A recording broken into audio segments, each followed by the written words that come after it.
Assalamualaikum warahmatullahi wabarakatuh.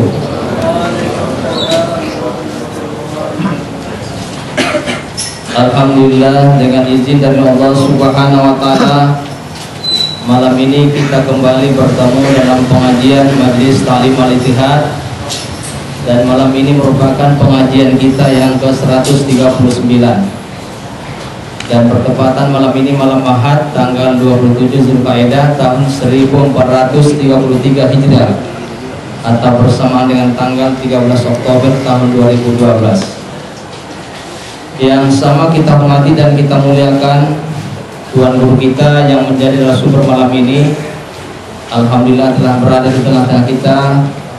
Juga yang sama kita hormati dan kita muliakan pengurus pengajian Majelis Ta'lim Al-Ittihad, orang tua kita, hadirin wa hadirat yang berada di majelis ilmu ini. Dan sebagaimana biasanya, sebelum pelaksanaan pengajian ini kita laksanakan, mari sama-sama kita dengarkan pembacaan ayat-ayat suci Al-Quran yang akan dibacakan oleh qori kita Muhammad Burhanuddin Rabbani, yang merupakan mahasiswa Fakultas Filudin YIN Sumatera Utara Medan semester 3 dan dari negara tetangga kita Malaysia. Kepada qori kita dipersilakan. Assalamualaikum warahmatullahi wabarakatuh.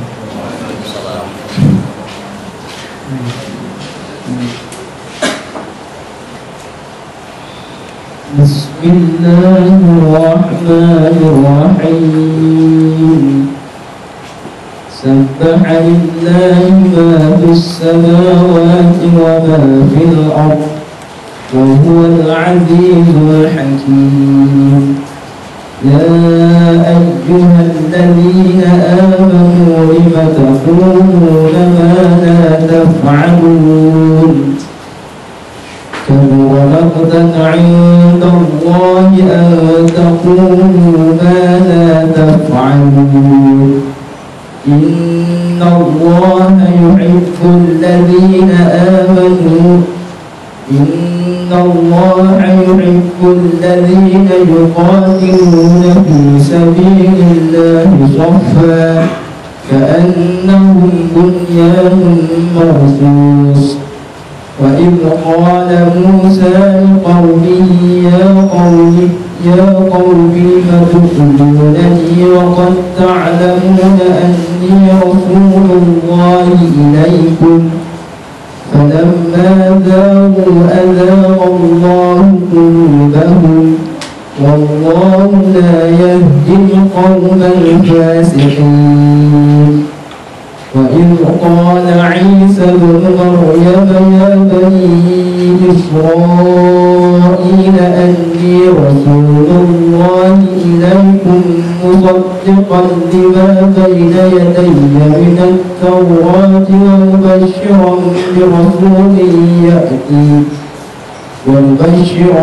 برسول يأتي من بعد اسمه أحمد. فلما جاءهم بالبينات قالوا هذا سحر مبين. ومن أظلم ممن افترى على الله الكذب وهو يدعى إلى الإسلام والله لا يهدي القوم الظالمين. يريدون ليطفئوا نور الله بأفواههم والله متم نوره ولو كره الكافرون. هو الذي أرسل رسوله بالهدى ودين الحق ليظهره على الدين كله ولو كره المشركون. يا أيها الذين آمنوا هل أدلكم على تجارة تنجيكم من عذاب أليم. تؤمنون بالله ورسوله وتجاهدون في سبيل الله بأموالكم وأنفسكم ذلكم خير لكم إن كنتم تعلمون.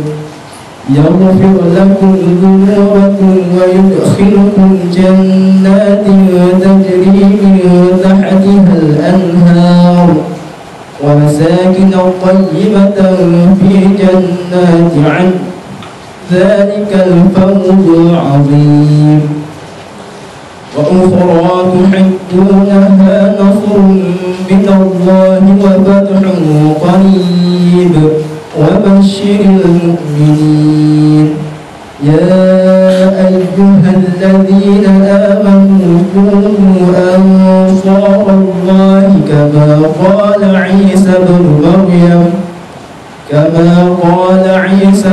مريم للحواريين من أنصاري إلى الله قال الحواريون نحن أنصار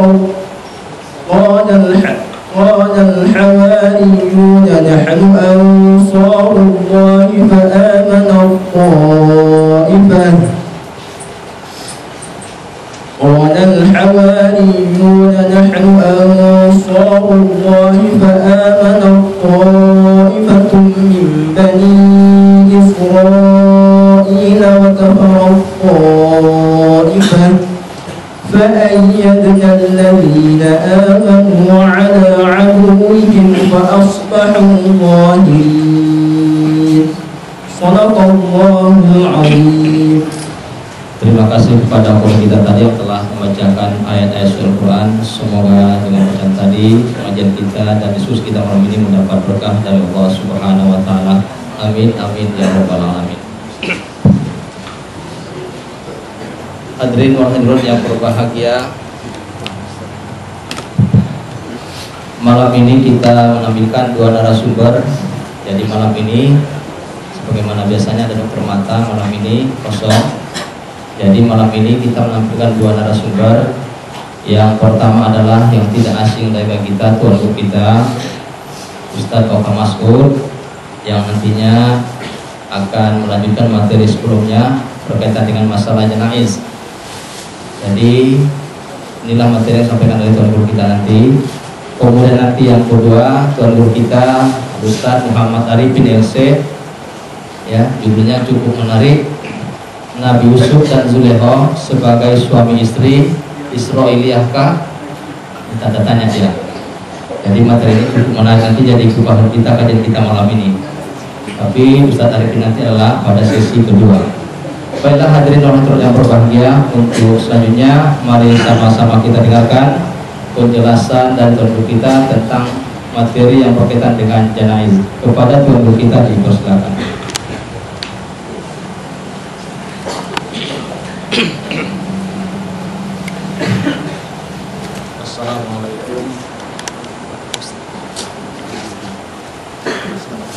Assalamualaikum warahmatullahi wabarakatuh.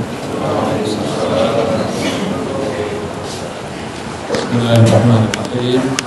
Alhamdulillahirabbil alamin wassalatu wassalamu ala asyrofil mursalin wa ala alihi wa sahbihi ajmain.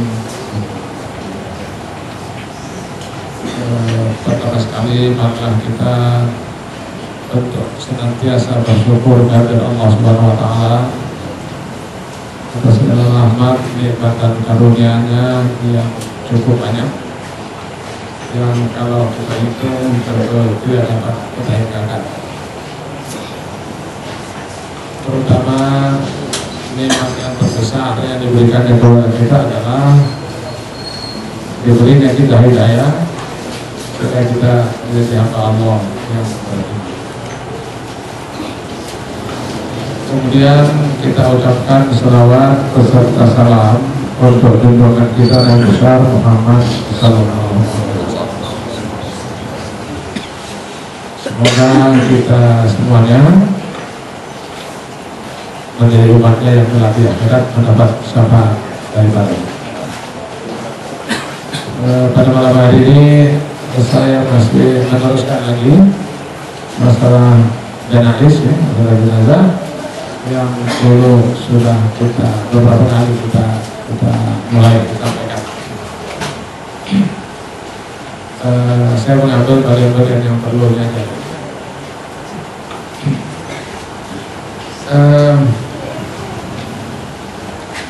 dulu sudah kita bicarakan mengenai sholat jenazah. Dalam takbir yang ketiga kita di rukunnya membaca doa, dan memang tujuan yang utama dari melaksanakan sholat jenazah itu adalah mendoakan mayit itu. Membaca doa atau berdoa itu adalah rukun dari sholat jenazah itu.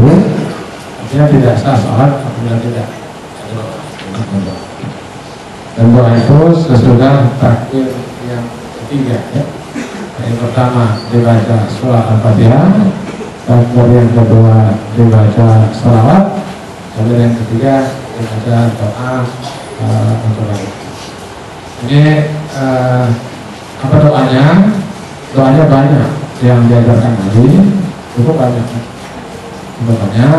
Tapi intinya adalah mohon keampunan. Sehingga orang pakai aja doanya Allahumma ighfir lahu warhamhu dan seterusnya. Yang banyak tambah-tambahannya itu, tambah-tambahannya itu. Jadi itu satu. Kemudian kalau mayitnya anak-anak,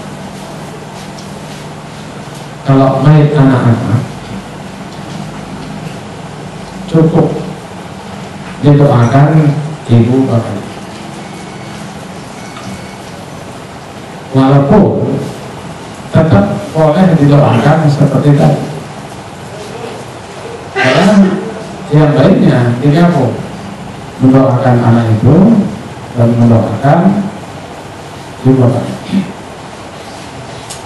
Mungkin kita akan bertanya, mengapa kita doakan anak kecil Allahumma ighfir lahu? Itu pertanyaan kan? Allahumma ighfir lahu. Apakah anak itu berdosa? Karena yang biasa kita minta ampunkan itu kan dosa. Jadi apakah tepat? Apakah bisa cocok untuk mayitnya anak-anak doanya Allahumma ighfir lahu? Ini begini. Kalau kita lihat Nabi Muhammad beristighfar satu hari satu malam berapa? Ada hari semangkakan 70, ada 100. Sedangkan Nabi sudah dinyatakan Allah dosanya. Dia wafirullah Allah ma'ataqaddama min dzambika wa ma'afat. Supaya Allah mengampuni dosamu yang lalu dan akan datang. Jadi sebentar ya, dosa yang lalu mudah dipahami. Apa arti mengampuni dosa yang akan datang? Mengampuni dosa yang akan datang. Apa dia bikin dosa? Tak, bukan. Arti diampuni Tuhan dosanya akan datang. Dia dipeliharakan Allah daripada terjatuh ke dosa sesuatu. Ada misalnya puasa ya. Yang umum adalah man shoma Ramadan imanan wa ihtisaban ghufira lahu ma taqaddama min dhanbi. Diampuni dosanya lalu dan mudah. Ada satu ayat mengatakan tambah wa man ta'akhkhara yang akan datang. Jadi arti diampuni dosa akan datang bukan kalau bikin dosa dia enggak apa-apa. Dia dipeliharakan Allah daripada terjatuh kepada dosa sesudah Ramadan. Artinya diampuni yang lalu, ampunnya akan datang. Jadi itu juga kalau dikatakan dia wafirullah Allah ma'ataqaddama min dzambika wa ma'akhkhar, ampuni dosa memang yang lalu dan akan datang. Artinya akan datang itu dipeliharakan dia daripada terjatuh pada dosa. Dan memang nabi-nabi termasuk Nabi Muhammad adalah maksum dan terpelihara dari dosa-dosa. Jadi arti diampuni akan datang bukan suka-sukanya sudah tidak, tapi dia dipeliharakan Allah dari jatuh pada dosa sesudah itu. Nah, kalau Nabi Muhammad kita beristighfar kan minta ampun. Istighfar kan minta ampun. Sedangkan Allah sudah menyatakan dia diampuni Allah, dihapuskan Allah dosanya melalui yang datang. Mengapa minta ampun? Satu. Kedua, ketika Nabi wafat disolatkan, apa doa orang? Apa doa? Ya tetap Allahumma ighfir lahu dulu. Waktu itu Nabi mengucapkan istighfar. Maka kalau atau misalnya kita sholat jenazah, kita kan nggak tahu yang masih ada dosanya gitu. Mungkin ada di atas seorang waliullah tahu yang tak tahu kita kan, dia sudah tidak berdosa. Apa doanya? Dan Allah maghfir lahu juga. Nah, Allah maghfir lahu itu adalah kalau dia kebetulan berdosa, kita mohon agar dosa dia. Kalau kebetulan tidak berdosa, artinya kita minta supaya Allah mengangkatkan derajatnya, menjadi lebih baik atau menjadi tertinggi. Jadi kalau Nabi Muhammad minta ampun kepada Tuhan bukan untuk mengampunkan dosanya, karena dia tidak berdosa, tapi minta diangkat derajatnya menjadi lebih baik. Jadi untuk anak kecil pun tidak salah kita bacakan, kita doanya Allahumma ighfir lahu warhamhu. Tapi kalau anak kecil itu tidak berdosa, bukan dosanya kita maksud, angkatlah derajatnya. Jadi anak-anak pun tetap didoakan Allahumma ighfir lahu dan tidak salah. Jangan kita anggap orang berdosa saja, karena sholat jenazah untuk orang mati dan Muhammad pun disolatkan juga kan. Para sahabat-sahabat Nabi itu didoakan juga. Ya, katakanlah pada wali-wali Allah yang kita tidak tahu tidak doakan juga. Doanya itu Allah maghfirlahu warhamhu dan seterusnya ya. Jadi ingatnya kalau seorang yang tidak berdosa lagi kita minta agar dia diampuni Tuhan, artinya adalah angkatkan derajatnya menjadi lebih tinggi. Maka anak kecil juga bisa didoakan Allah maghfirlahu dengan arti angkatkan derajatnya ke tingkat yang lebih tinggi. Biasanya amal manusia menentukan derajatnya, insya Allah ya. Ya, tapi ditambah dengan doa-doa dari kaum muslimin juga, Allah bisa mengangkatkan derajatnya dan lebih tinggi dari amal yang pernah dilakukan. Jadi untuk main anak-anak sebaiknya digabung juga. Allah maghfir lahu warhamhu. Kalau warhamhu ya ada masalah kan? Ya Allah dalam perhatian rahmat, kasih sayang, wa'afihi. Wa'afihi apa? Afihi itu artinya afiat. Afiat itu bukan sehat. Karena kalau sehat artinya orang mati mana mungkin doakan sehat. Sehat dia lari kan gimana nanti juga. Afiat dipeliharakan dia. Biasanya afi min bala dunya wa adzabil akhirah. Peliharakan dia daripada azab atau bala di dunia dan azab di akhirat. Jadi wa'afi itu jangan diartikan sehatnya. Walaupun dalam bahasa Indonesia ada kalimat sehat walafiat. Kalau diartikan sehat tak sampai orang mati juga akan sehat. Maafkan ya, itu sudah dari tidak pada mengampuni juga. Jadi semua doa itu bisa cocok untuk anak-anak pun. Ya, tapi ada juga yang tak cocok nanti. Misalnya ada doa wa'afil hudaran zawjan khairan min zawji. Ini tuh afil zawjan khairan min zawji. Tukarlah dia suami pasangan bukan suami ya. Suami itu istri itu lebih baik dari pasangan. Ya kalau dia mati lajang mana bisa doa itu.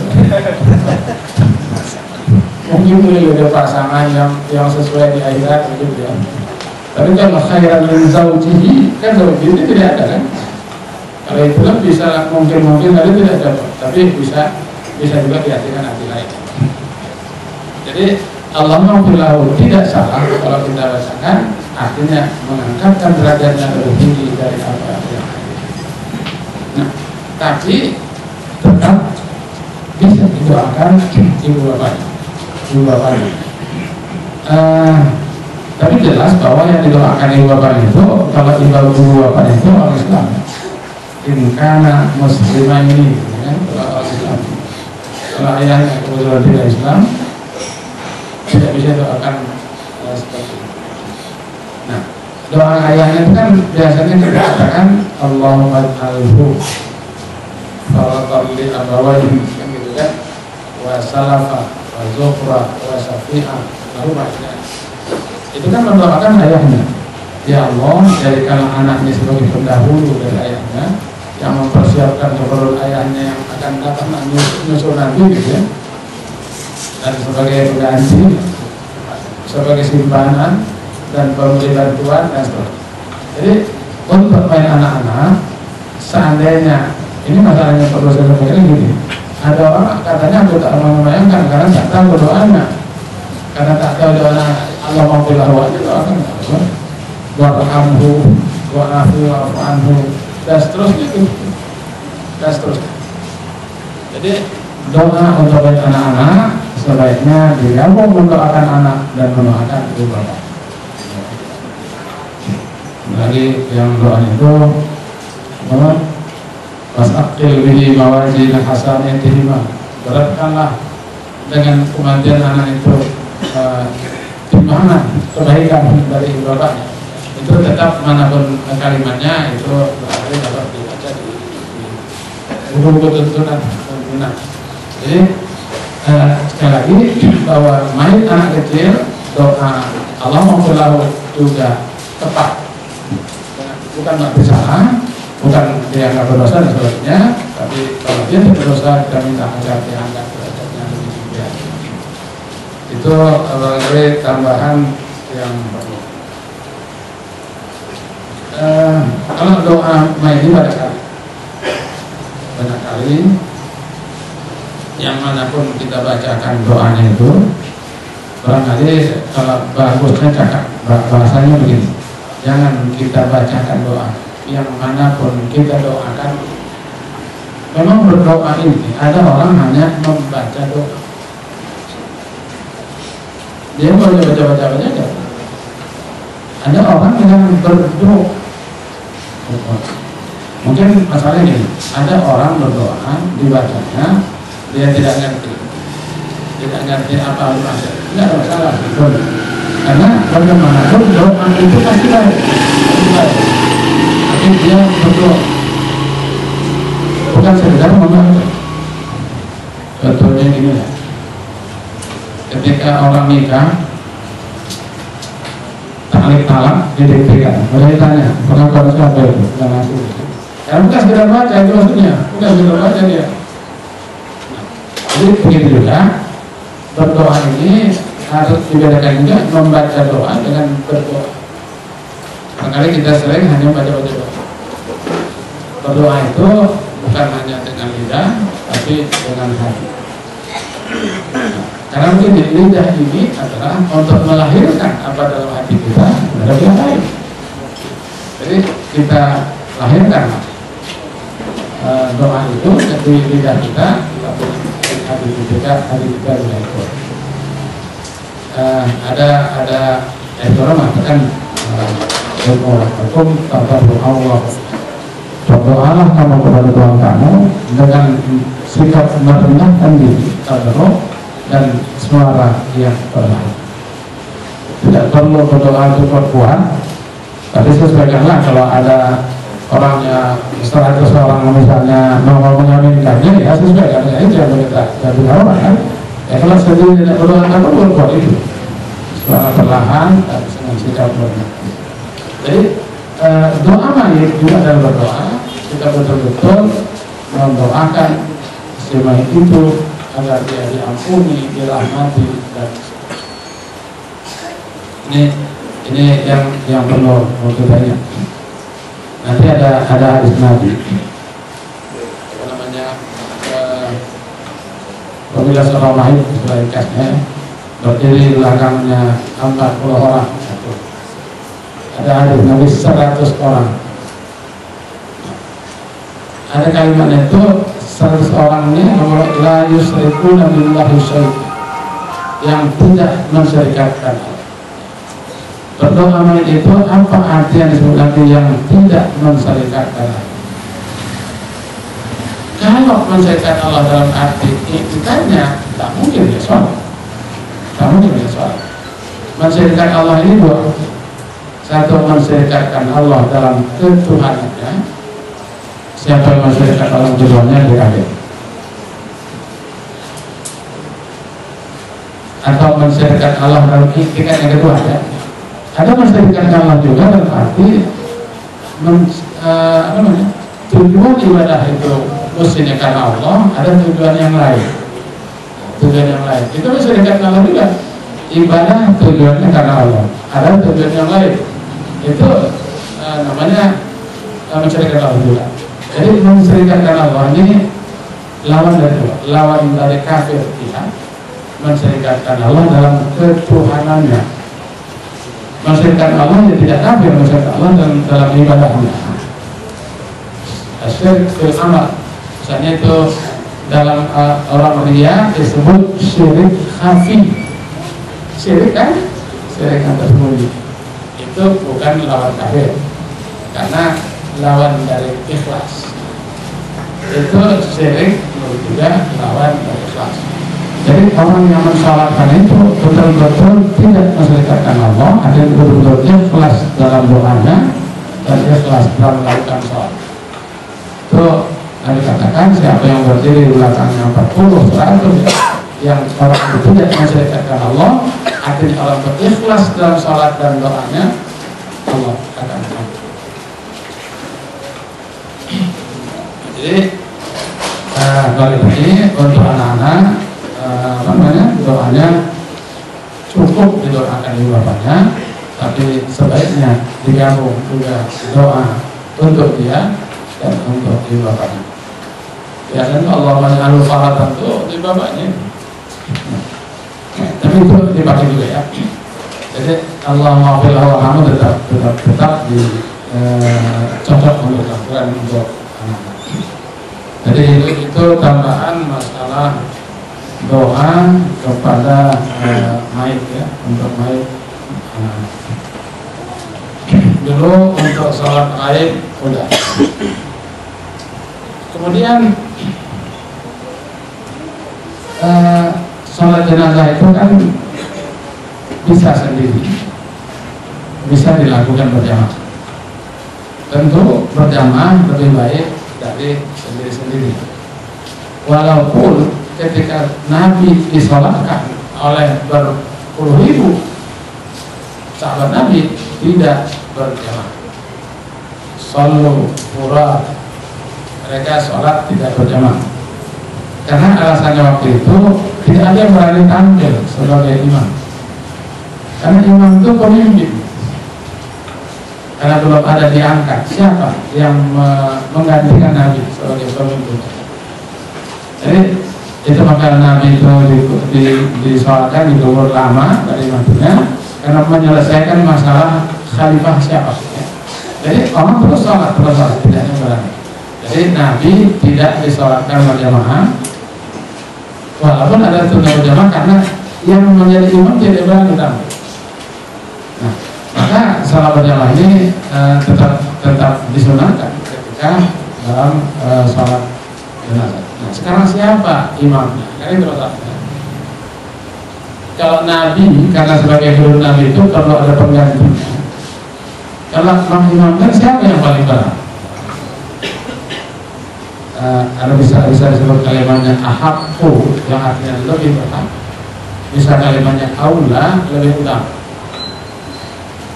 Perlu diketahui bahwa fardu kifayah bukan ditujukan kepada keluarga, tapi ditujukan kepada umat Islam. Seandainya tak ada keluarganya bisa disolatkan juga kan? Tapi siapa yang lebih berhak? Lebih berhak. Siapa yang lebih utama? Ada urutan. Contohnya gini ya. Bukan berarti orang setiap kaum muslimin tidak berhak, tapi ada yang lebih berhak. Misalnya, siapa yang lebih berhak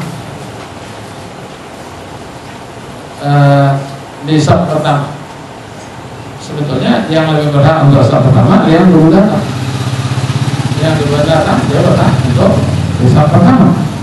Tapi seandainya yang dulu datang di sudut-sudutnya dia, nanti dia meninggalkan haknya. Karena dia meninggalkannya, orang lain boleh aja di situ. Tapi siapa yang berhak di situ? Siapa yang dulu datang? Begitu juga, siapa yang lebih berat dari imam? Dan kalau dia tak mau, dia pas orang lain kan, laksanakan partisipasi. Aslinya dalam prakteknya, siapa yang berhak dari imam ini kan disuruh wakilkan. Sebetulnya bukan wakilkan itu. Mana yang diwakilkan sholat kan? Hanya menyerahkan sama dia kedudukan dari imam itu. Hak kedudukannya lebih berat dari imam itu, bukan sholat mulia, sholat diwakilkan. Masih bisa sholat diwakilkan. Nah, karena dialah yang lebih berhak, diserahkan haknya itu kepada orang sehingga orang itu berhak jadi imamnya. Nah, jadi di jalan imam pertama adalah itu katanya fayuqad damul ab sumal jadwal. Yang lebih utama jadi imam itu bukan anak, ayah. Kalau ada, tapi biasa ada lagi. Apakah seandainya ada ini orang lain, ayahnya masih ada, anaknya sudah ada, siapa berdoa? Berdoa ayah, bukan anak, belum anak. Mengapa? Karena ayah usul lebih sayang, lebih sangat sayang kepada itu, sehingga abadi doa ayah kepada anak itu lebih tajam, lebih diperhatikan lah istilahnya kalau sekarang. Allah sih diperhatikan, lebih mudah untuk dikabulkan Allah. Jadi sebetulnya fayuqad damul ab sumal yang dituduhkan adalah ayah. Seandainya kalau matinya ada ayahnya lagi, ayahnya yang didulukan. Tidak ada ayahnya, ada lagi ayah dari ayah atau itulah yang itu. Cuma kadang-kadang orang lainnya udah tua, ayah nggak lagi gitu. Dan kalau sekarang nggak juga.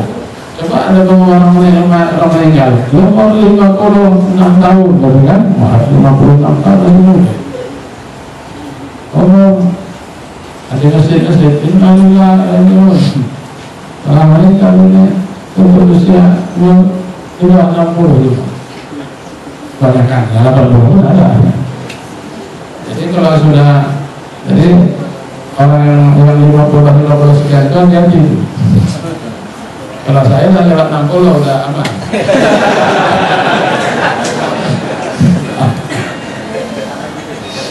Jadi kalau 50 sampai 50 ada di.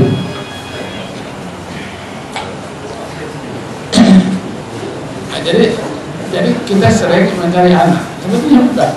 Yang fayuqad damul ab, yang diutamakan ayah. Karena ayahlah yang lebih sayang sama anaknya, doanya lebih khusyuk. Kemudian kalau tidak ada ayah dan anak, baru anak. Soal ilmu, kemudian dari sini adalah anak. Begitulah seterusnya sampai sesuai dengan susunan macam pembagian pusaka ya. Anak, kalau ada udah tak ada anak cucunya, tapi ada satu yang barangkali yang boleh. Menjadi imam adalah ibadah, dan dalam ibadah pertanyaannya dulu, apakah anaknya ini memenuhi syarat jadi imam atau tidak? Kalau dia tidak memenuhi syarat jadi imam, dia tidak berhak. Misalnya saya pernah pengalaman 2 kali saya sudah curiga anaknya belum bisa nih. Jadi alasan orang tua anaknya sudah alia, ya, agak macam dipaksakan aja. Akhirnya nyangkut. Itu namanya dia tidak memenuhi syarat jadi imam. Tidak, dia itu tidak berhak itu. Karena ini persyaratan ibadahnya apa? Imam itu syaratnya. Imamnya misalnya bacaannya bagus gitu ya kan, bacaannya bagus kan. Atau bahasanya lebih mudah lagi, bacaannya tidak salah, ya kan, tidak salah. Itu syarat mutlak. Nah, begitu juga dalam ini, dalam hal-hal lain. Jangan asal anak kadang-kadang ada di balik buku saja. Tak boleh kau ini. Ada apa? Baru belajar di mana mungkin. Jadi harus anak itu berhak kalau dia memenuhi syarat sebagai imam. Kalau tak memenuhi syarat imam, ini kan imam. Jadi bukan anggaran anak. Memang betul berhak dari segi nasabnya, tapi tidak berhak karena tidak memenuhi syarat dari imam sesuai dengan syarat-syarat dari imam. Jadi kita punya yang jadi imam itu orang-orang yang memang memenuhi syarat jadi imam. Jadi ini udah ketentuan agama, bukan lebih tinggi daripada sekedar keturunan. Itu maka nanti dicarilah yang afqah. Afqah itu yang lebih paham dalam agama. Jangan orang fasik. Ini anaknya tapi fasik. Ini orang lain tapi adil, tidak fasik. Lebih baik yang adil daripada yang fasik. Jadi memang yang pertama berhak, yang paling berhak dari imam adalah ayahnya, kemudian ayah dari ayah atau macam saksi, macam wali ya, macam babi. Kemudian baru anaknya, Betul anaknya sudah berhak, sudah berhak dari imam ya. Ketika tadi alasan orang tua anak sudah aliyah, memang seharusnya kalau ayah tak bisa ya. Tapi kebetulan nyangkut, tak ngerti tahap ibadah saya kan. Sudah takbir dia, saya 2 kali melihat itu. Sekali lagi saya curiga juga. Ini bisa, tahu nyawa ada dia lewat. Saya ambil jalan kita sendiri. Waktu itu memang saya tidak berniat makmum misalnya. Ternyata sanggup. Dia ada kan yang belakang bilang, Allah Muhammad akan jalan bukan. Kalau itu kan belum bisa namanya. Jadi ayah anak pun betul berhak dari segi nasabnya. Apakah dia berhak dari segi jadi imam itu? Imam itu harus ada syarat-syaratnya. Jadi syarat yang diatur agama itu lebih tinggi daripada sekedar keturunan.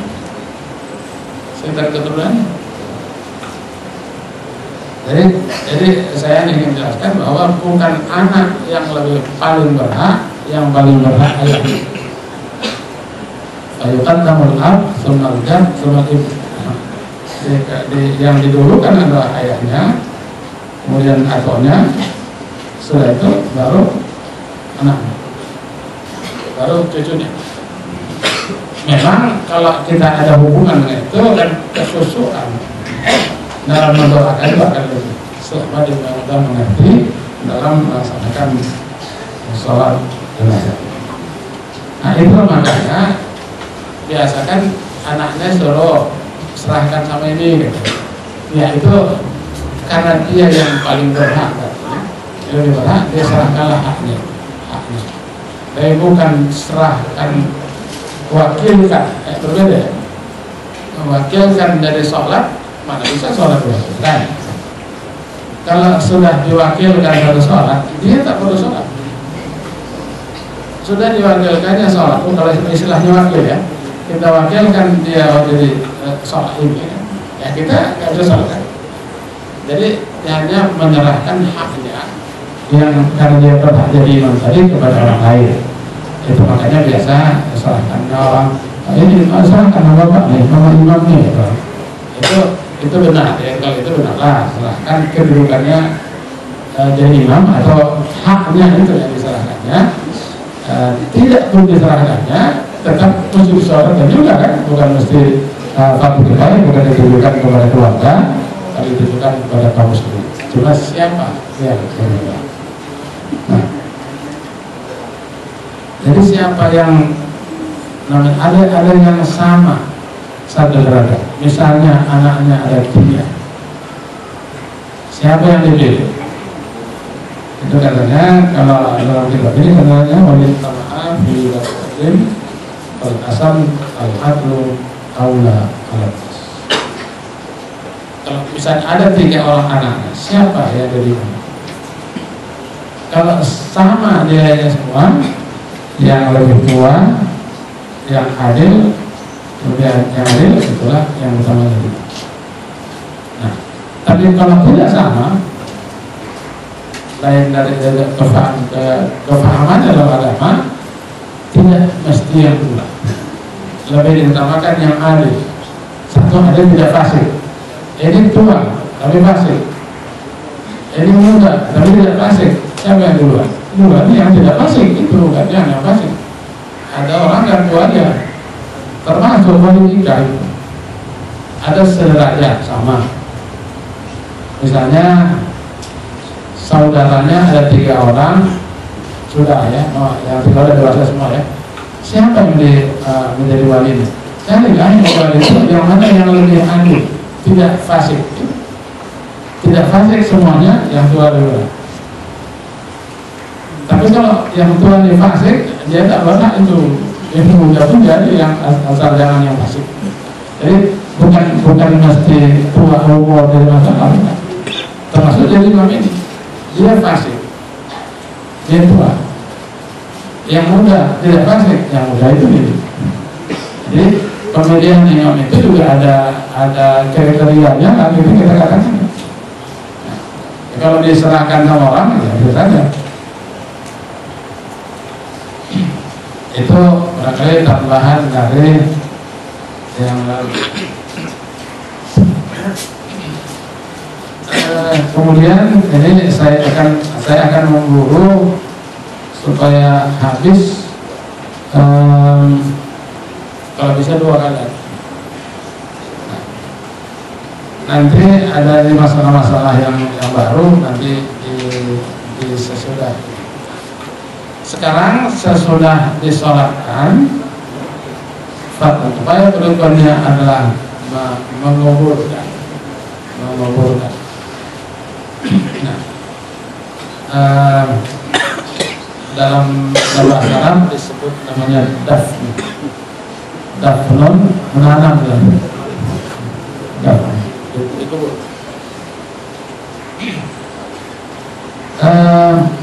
pada umumnya kuburan adalah ditanam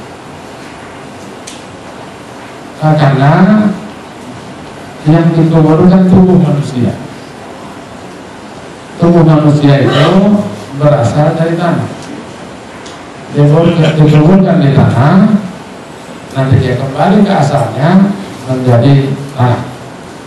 Ada Al-Quran mengatakan minha khalaqnakum wa fiha nu'idukum wa minha nukhrijukum. Dari tanah kamu dijadikan, kalau dalam ini dari tanah kami jadikan kamu, wa fiha nu'idukum, pada tanah kamu dikembalikan, itu dikubur, dan wa minha nukhrijukum, dari tanah juga kamu akan dikeluarkan lagi nanti. Dikeluarkan dalam arti di akhirat manusia akan bangkit dari kuburnya, dari tanah, ya kan? Hidup kembali. Jadi mengapa tanah dikubur? Karena inilah asalnya, asal tubuh manusia tadi dikembalikan ke asalnya, nanti pun lama-lama menjadi tanahnya. Saya katakan secara umum, kecuali ada hal-hal, misalnya kalau orang pilih haji dulu ke kapal laut kan, mati di dalam perjalanan, itu kan dibongkar, dikasih dikafani, mandikan, dikafani, disembayangkan, dimasukkan ke laut dengan dikasih pemberatan batu dah apa ya, sehingga dia supaya pulang. Ini kan kasus luar biasa atau kasus darurat. Kalau darurat itu tidak seperti kaidah umum. Adapun kaidah fikih berbunyi darurat tubihul mahzurat. Artinya suatu keadaan darurat membolehkan sesuatu yang diharamkan. Soalnya kan ada di Quran ya.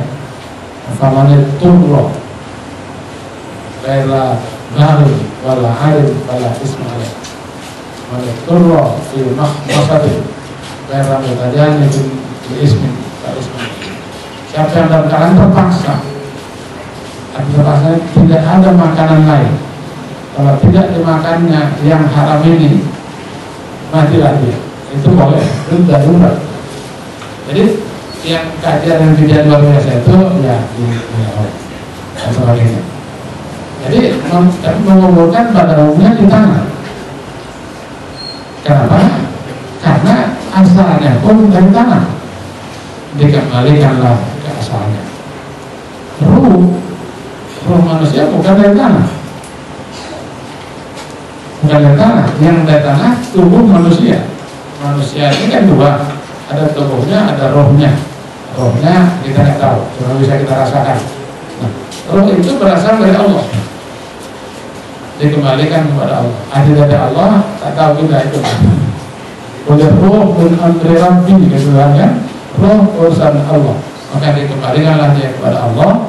Di mana ditempatkan Tuhan, kita tidak bisa cari, kita tidak bisa tahu, karena tidak usah sesudah mati. Sekarang ini pun di mana roh itu? Kan tak tahu kita. Apalagi mau sudah mati kita cari. Cuma dikembalikanlah kepada Allah, kembali kepada Allah, ditempatkan Allah di tempat yang dikenakinya, yang kita tidak perlu tahu atau tidak bisa tahu. Nah, jadi itu makanya fardu kifayah yang terakhir adalah menguburkan mayit, menguburkan pasti di tanah, kecuali dalam keadaan luar biasanya. Kubur itu sekurang-kurangnya lubang yang dapat menutup bimas itu dari keluarnya baunya dan dari sabuk, misalnya dikorek binatang buas. Nah, aslinya kalau dikuburkan mayat itu harus terjamin dia tidak dikorek binatang buas lagi, kemudian jangan sampai menimbulkan bau keluar. Itu sekurang-kurangnya. Kalau zaman dulu ada orang kalau lahir kan ada urinnya ya, ditanam di tanah kan, kasih api. Kan ada api bikin mata, ada lampu. Sebetulnya begini nih tuh, kalau saya menafsirkannya, mengapa kasih api? Kalau tidak dia dikorek-korek binatang, ada api apa binatang itu. Ya, kalau pakai lampu mungkin itu juga itu. Ada api kasih lampu mungkin tidak sebaik. Jadi mayat dikubur harus sekurang-kurangnya dapat terhindar dari keluarnya bau busuk itu, kemudian dapat terhindar dari dikorek binatang buas. Itulah ukuran sekurang-kurangnya. Kemudian sunnah kuburan itu tidak berdalam. Yuwasik wa yu'ammak qad waqama wasta. Jadi tapi sunnah kuburan itu dalam sependirian orang, seorang berdiri dan ditambah lagi. Nah, itu sebaik-baiknya dan diperluas. Pengertian diperluas ini diperlebar ya. Ada satu pengertian. Yang maksud diperlebar ini bukan diperluas, ini bukan dilebarkan. Misalnya itu misalnya katakanlah setengah meter cukup, udah cukup. Yang penting ke kaki dan ke kepalanya diperlebar. Karena ketika memasukkannya itu nanti akan sulit lepas-pasangnya. Nah, jadi mengapa tidak lebar-lebar di luar, lebar-lebar ya? Ya karena nanti bisa saja mayat tertumpuk atau terletak. Itu makanya pun ketika menguburkan dipakai tanah, pakai apa supaya jangan tertumpuk atau terlentangnya. Karena mayat dikubur itu seperti sholat. Apanya seperti sholat orang yang berbaring. Sholat kan ini. Untuk sholat fardu bagi yang mampu berdiri, rukunnya berdiri. Tidak mampu berdiri, duduk. Tidak mampu duduk, berbaring. Tidak mampu berbaring, mendalam. Dalam bahasa Arab kalimatnya al-qiyam, qiyam wa qu'udan, berdiri, qu'ud, duduk atau julus ya, jalisan, qa'iman jalisan, baru muttaji'an. Muttaji'an itu artinya berbadan, baru mustafian berbadan. Arti muttaji'an itu adalah kalau misalnya ke sana kiblat, kepalanya sebelah kanan, kakinya sebelah kiri, lambungnya sebelah bawah, maka dia menghadap kiblat melintang, bukan menunjukkan melintang. Nah, jadi meletakkan mayat itu juga kaitannya berbaring, membaringkan mayat, bahasa Arab muttaji'an. Kalau menelentang berbeda, nanti mayat meletak mayat di rumah kan gitu ya, kakinya ke arah kiblat, kepalanya belah timur, kalau sini belah barat ya, kasih bantal kan menghadap ke sana. Tapi orang mati tidak begitu. Orang mati harus muttaji'an, itu pakai perut diganjal tanah dan sebagainya. Jadi apa namanya, sunnah kuburan itu, nah, walaupun sekurang-kurangnya dapat menutupi bahu, dapat menghindarkan dari binatang-binatang buas yang mulai, tapi sunnah tidak langka. Sekira-kira seperdirian manusia ya. Tapi kalau manusia yang pendek nggak bisa. Jadi sebenarnya semeter kotor itu enggak. Itu ukuran normal. Kemudian dalam menggali kuburan ini ada dua. Satu namanya lahat. Lahat itu lah yang lebih afdal. Lahat artinya ini digoreng, kemudian dibuat ke sebelah kiblat, lubang yang cukup untuk mayat itu. Jadi mayat itu diletakkan di situ, ya, diletakkan di situ, dibaringkan, dia menghadap di depannya tanah, di atasnya tanah. Jadi papannya ditutup begini misalnya penutupnya.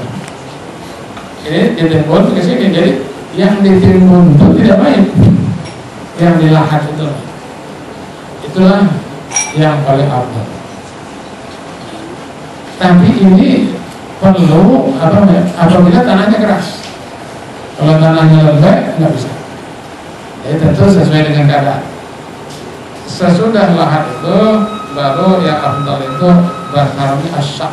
Asyak itu misalnya dikorek macam palet di bawah, di tengah-tengah, nanti papannya diletakkan di atas itu, baru timbul. Itu kedua.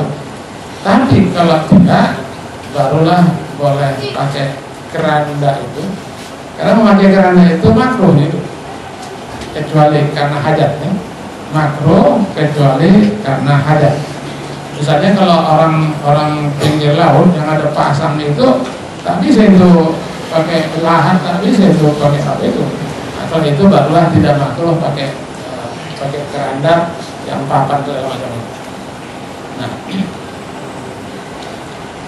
kalau berpapan kan di bawahnya kayu. Itu sebetulnya maksudnya supaya dia terletak ke tanah itu. Tapi kalau macam peti misalnya yang dibawa dari jauh kan petinya papan di bawah, itu hati-hati. Kadang-kadang kalau begitu datang langsung dikubur begitu, mungkin masih melengkap dia. Itu harus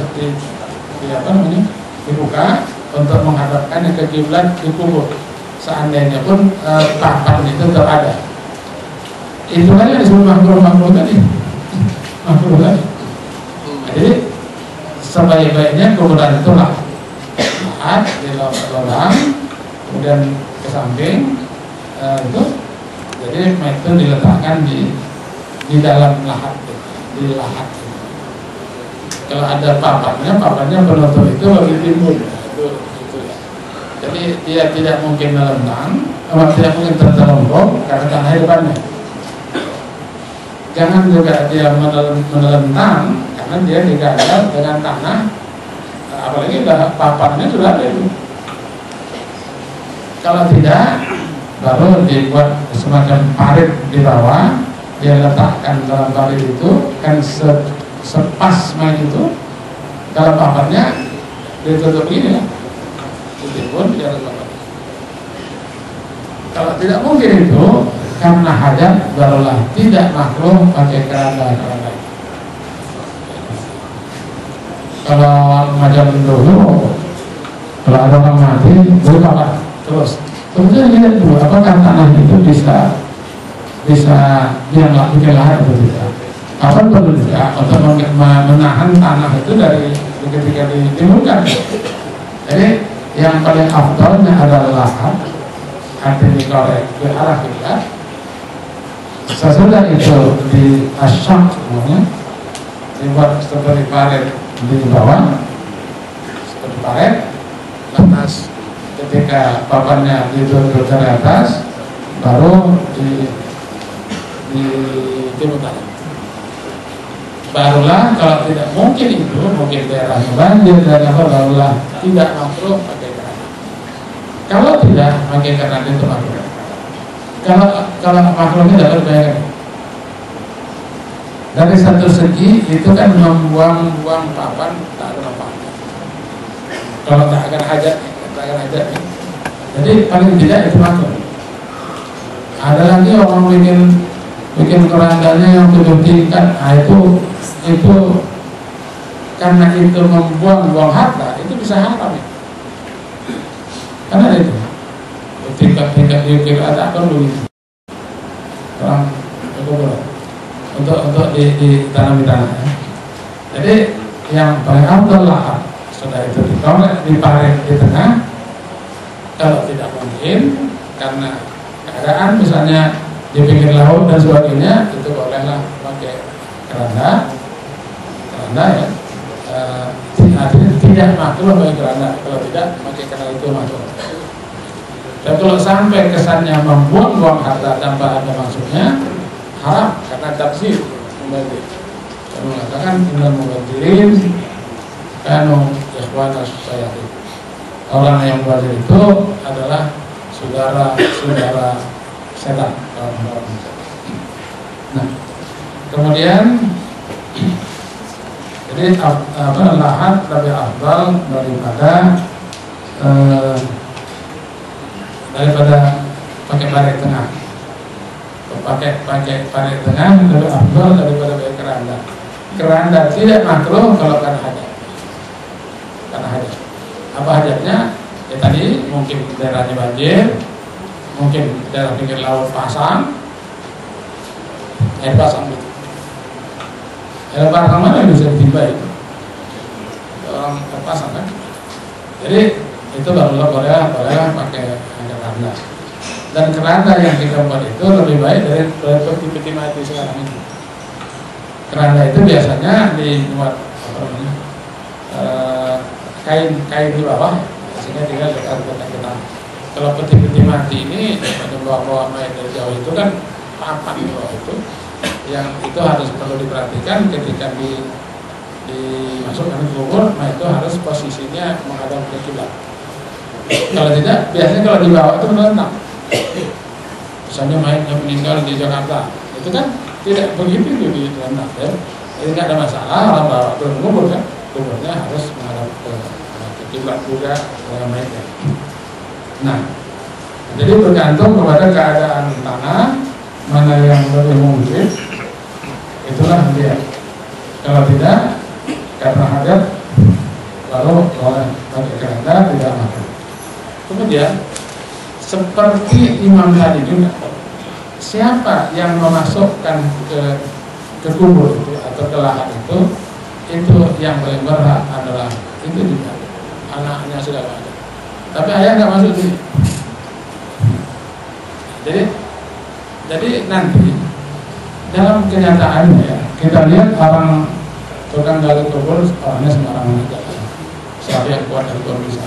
Tapi ketika memasukkan mayat ke kubur, itulah namanya menguburkan. Nah, itu harus keluarga. bukan mesti keluarga tak yang jadi dirasa diutamakan lebih afdal adalah keluarga.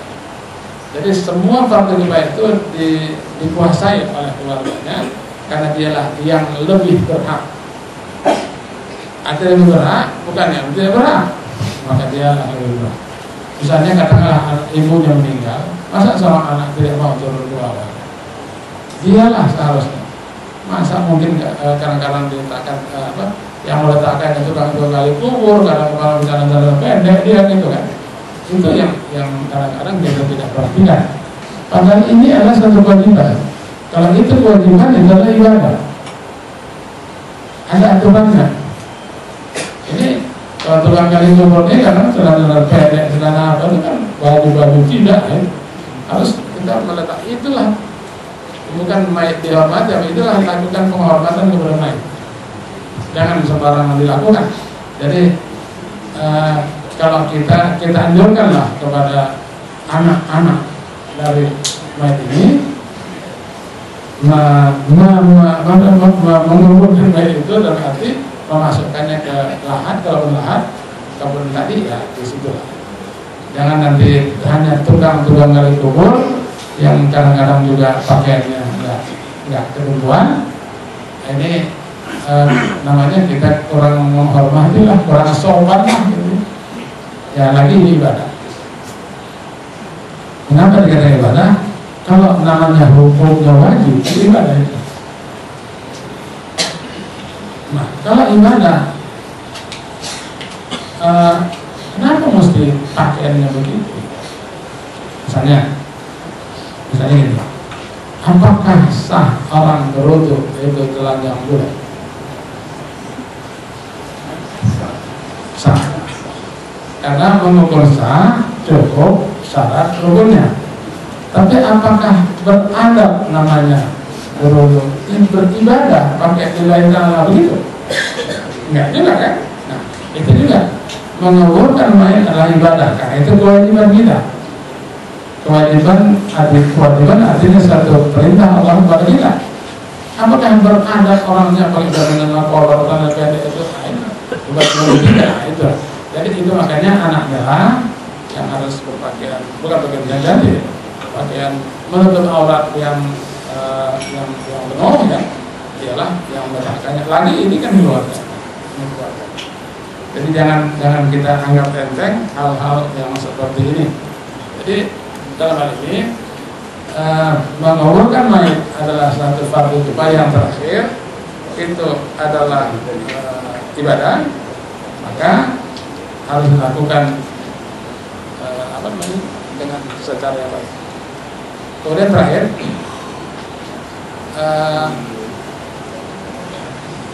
itu mayat ketika dikafani kan diikat. Biasanya 3 atau 4 tentang kepala, tentang dada, tentang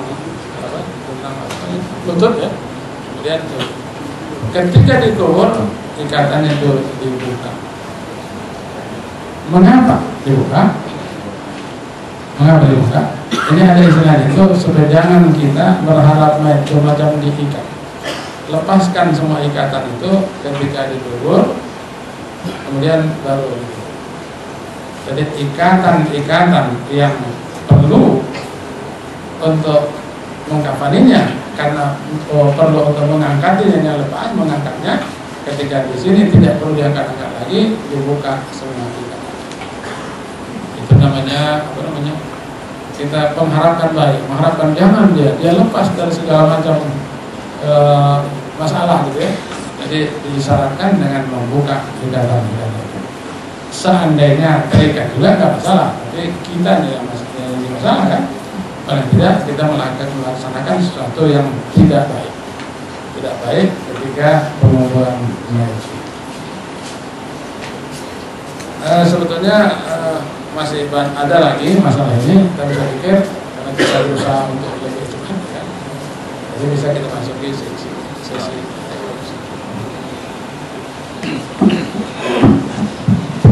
Saya kurang apa? Terima kasih kepada guru kita yang telah menjelaskan masalah materi yang berkaitan dengan jemaah Jati. Dan untuk selanjutnya kita berikan waktu kepada guru kita untuk menyampaikan materinya. Dan untuk selanjutnya kita berikan waktu kepada guru kita untuk menyampaikan materinya. Kepada tuan guru kita dipersilakan untuk menyampaikan materi.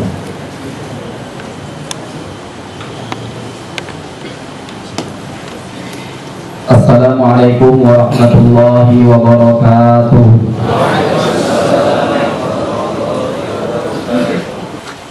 Alhamdulillahil mun'imi ala man ata'ahu wattaba'a ridha al-muntaqimi mimman khalafahu wa 'ata man tawakkala 'alaihi kafah wa man fawwada amrahu ilaihi dabbarahu wa hada. Nahmaduhu subhanahu wa ta'ala ala ma'a'ata. Nashhadu an la ilaha illallah wahdahu la syarika lah, syahadatan man syahidaha yablughu munah. Wa nashhadu anna sayyidana Muhammadan abduhu wa rasuluhu sayyidu anbiya. Qad ishrah li sadri wa yassir li amri wahlul 'uqdatam min lisani yafqahu qawli wa la hawla wa la quwwata illa billah. Rabbana zidna 'ilma warzuqna fahma wa 'amalan bima 'ullimna. Yang kami muliakan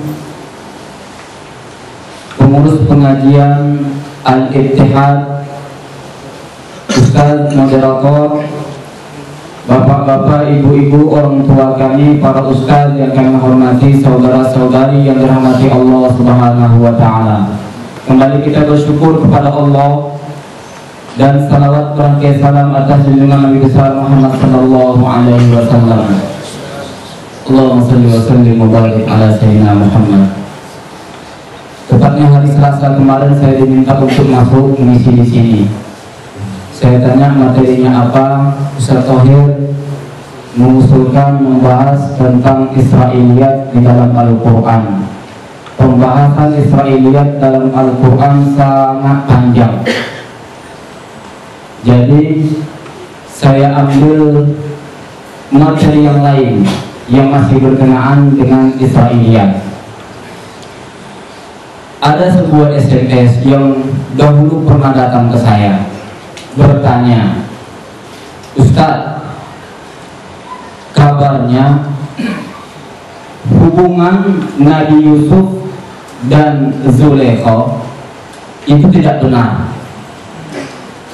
Lalu banyak orang yang berdoa ketika mau menikah, Allahumma alif bainahuma bimahabbatik kama allafta baina Adam wa Hawa.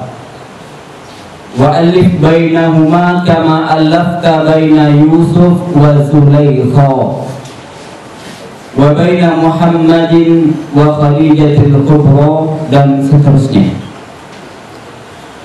Yang kira-kira terjemahannya, ya Allah, satukan di antara keduanya, yakni mempelai laki-laki dan mempelai perempuan, sebagaimana Engkau telah menyatukan Nabi Adam dan Hawa. Satukan keduanya sebagaimana Engkau telah menyatukan Nabi Yusuf dan Zulaikha.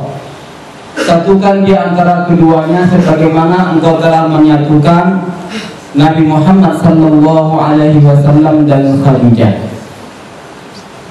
Jadi pertanyaannya, kalau seandainya doa itu yang dibaca ketika orang menikah, itu sama saja, SMS yang datang, itu sama saja mendoakan pengantin baru itu untuk selingkuh dengan istri orang lain. Kenapa? Karena menurut dia, kabar yang didapat oleh dia, Zulaikha bukan istri Nabi Yusuf. Ini pertanyaan pertama dari dia. Pertanyaan yang kedua adalah, apakah doa ini makruh dari baginda Muhammad sallallahu alaihi wasallam? Biasanya kalau orang SMS seperti itu tidak saya jawab, Pak. Mau apa? Karena jawabannya sangat panjang. Saya butuh merujuk kembali. ke dalam kitab-kitab yang ada. Via SMS tak cukup. Lagi pula menurut saya yang bertanya pasti orang pintar, orang yang ngaji. Jadi biarkanlah dia mendapat jawaban dari pengajian-pengajian yang diikuti.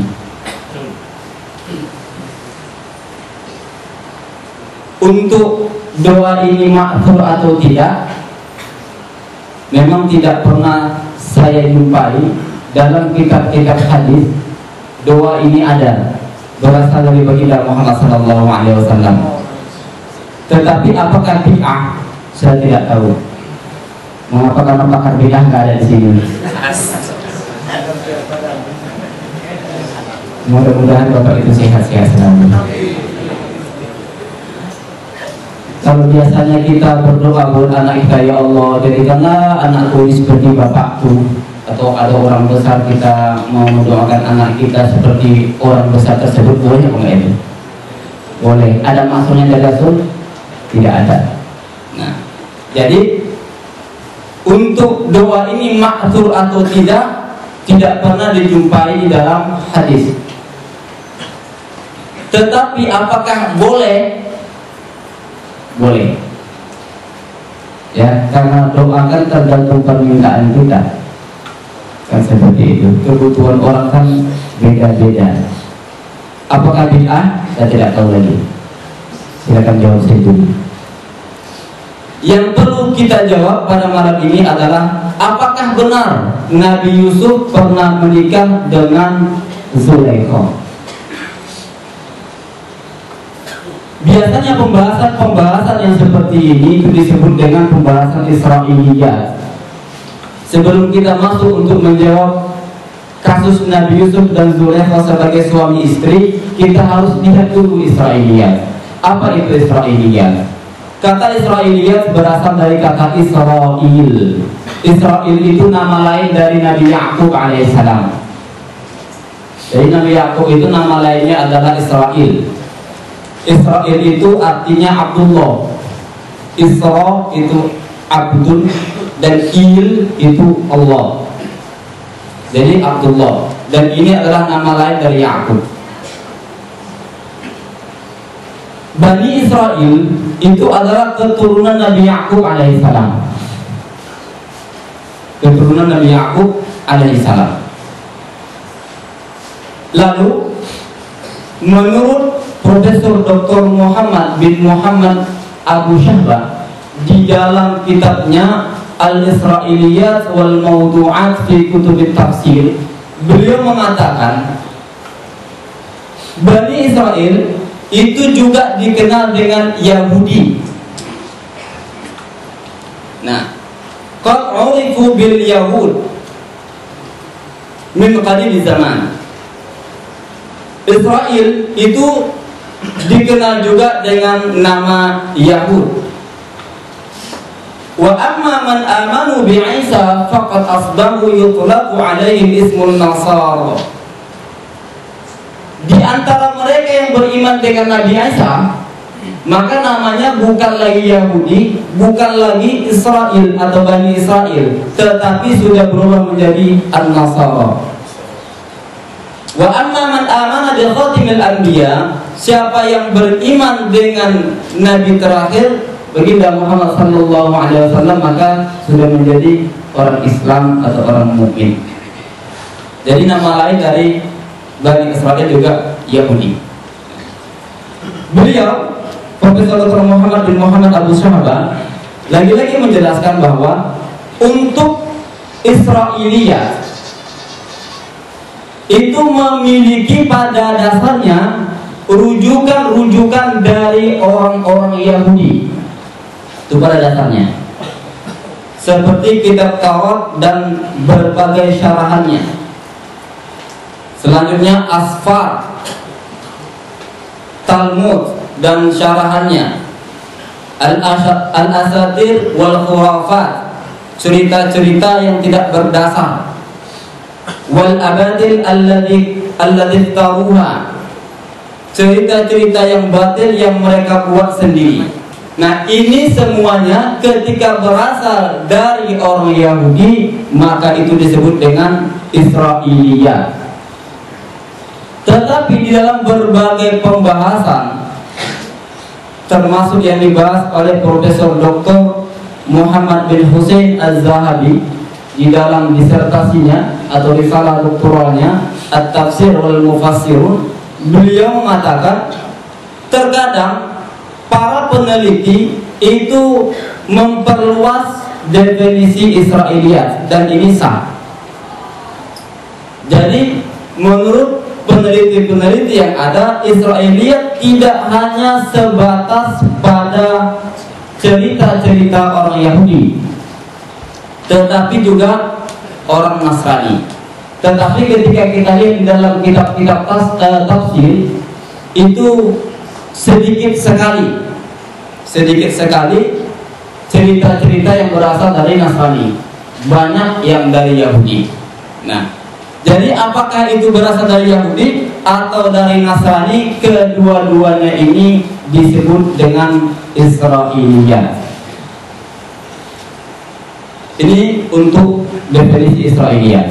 Selanjutnya, sebelum kita menjawab pertanyaan yang tadi, kita juga harus melihat apa sih hukum meriwayatkan riwayat-riwayat Israiliyat. Untuk menjawab ini, maka kita perlu bagi tiga Israiliyat. Kita bagi tiga. Yang pertama, Israiliyat yang sepakat atau yang cocok dengan kalam Allah, yakni Al-Quran, dan cocok dengan hadis. Artinya antara cerita Israiliyat yang diriwayatkan dan cerita Al-Quran itu tidak bertentangan. Nah, yang seperti ini boleh diriwayatkan. Boleh diriwayatkan. Karena baginda Muhammad SAW pernah bersabda, "Balighu anni walau ayat." Sampaikan dariku walaupun satu ayat. Wa hadithu an bani Israil wala haraj.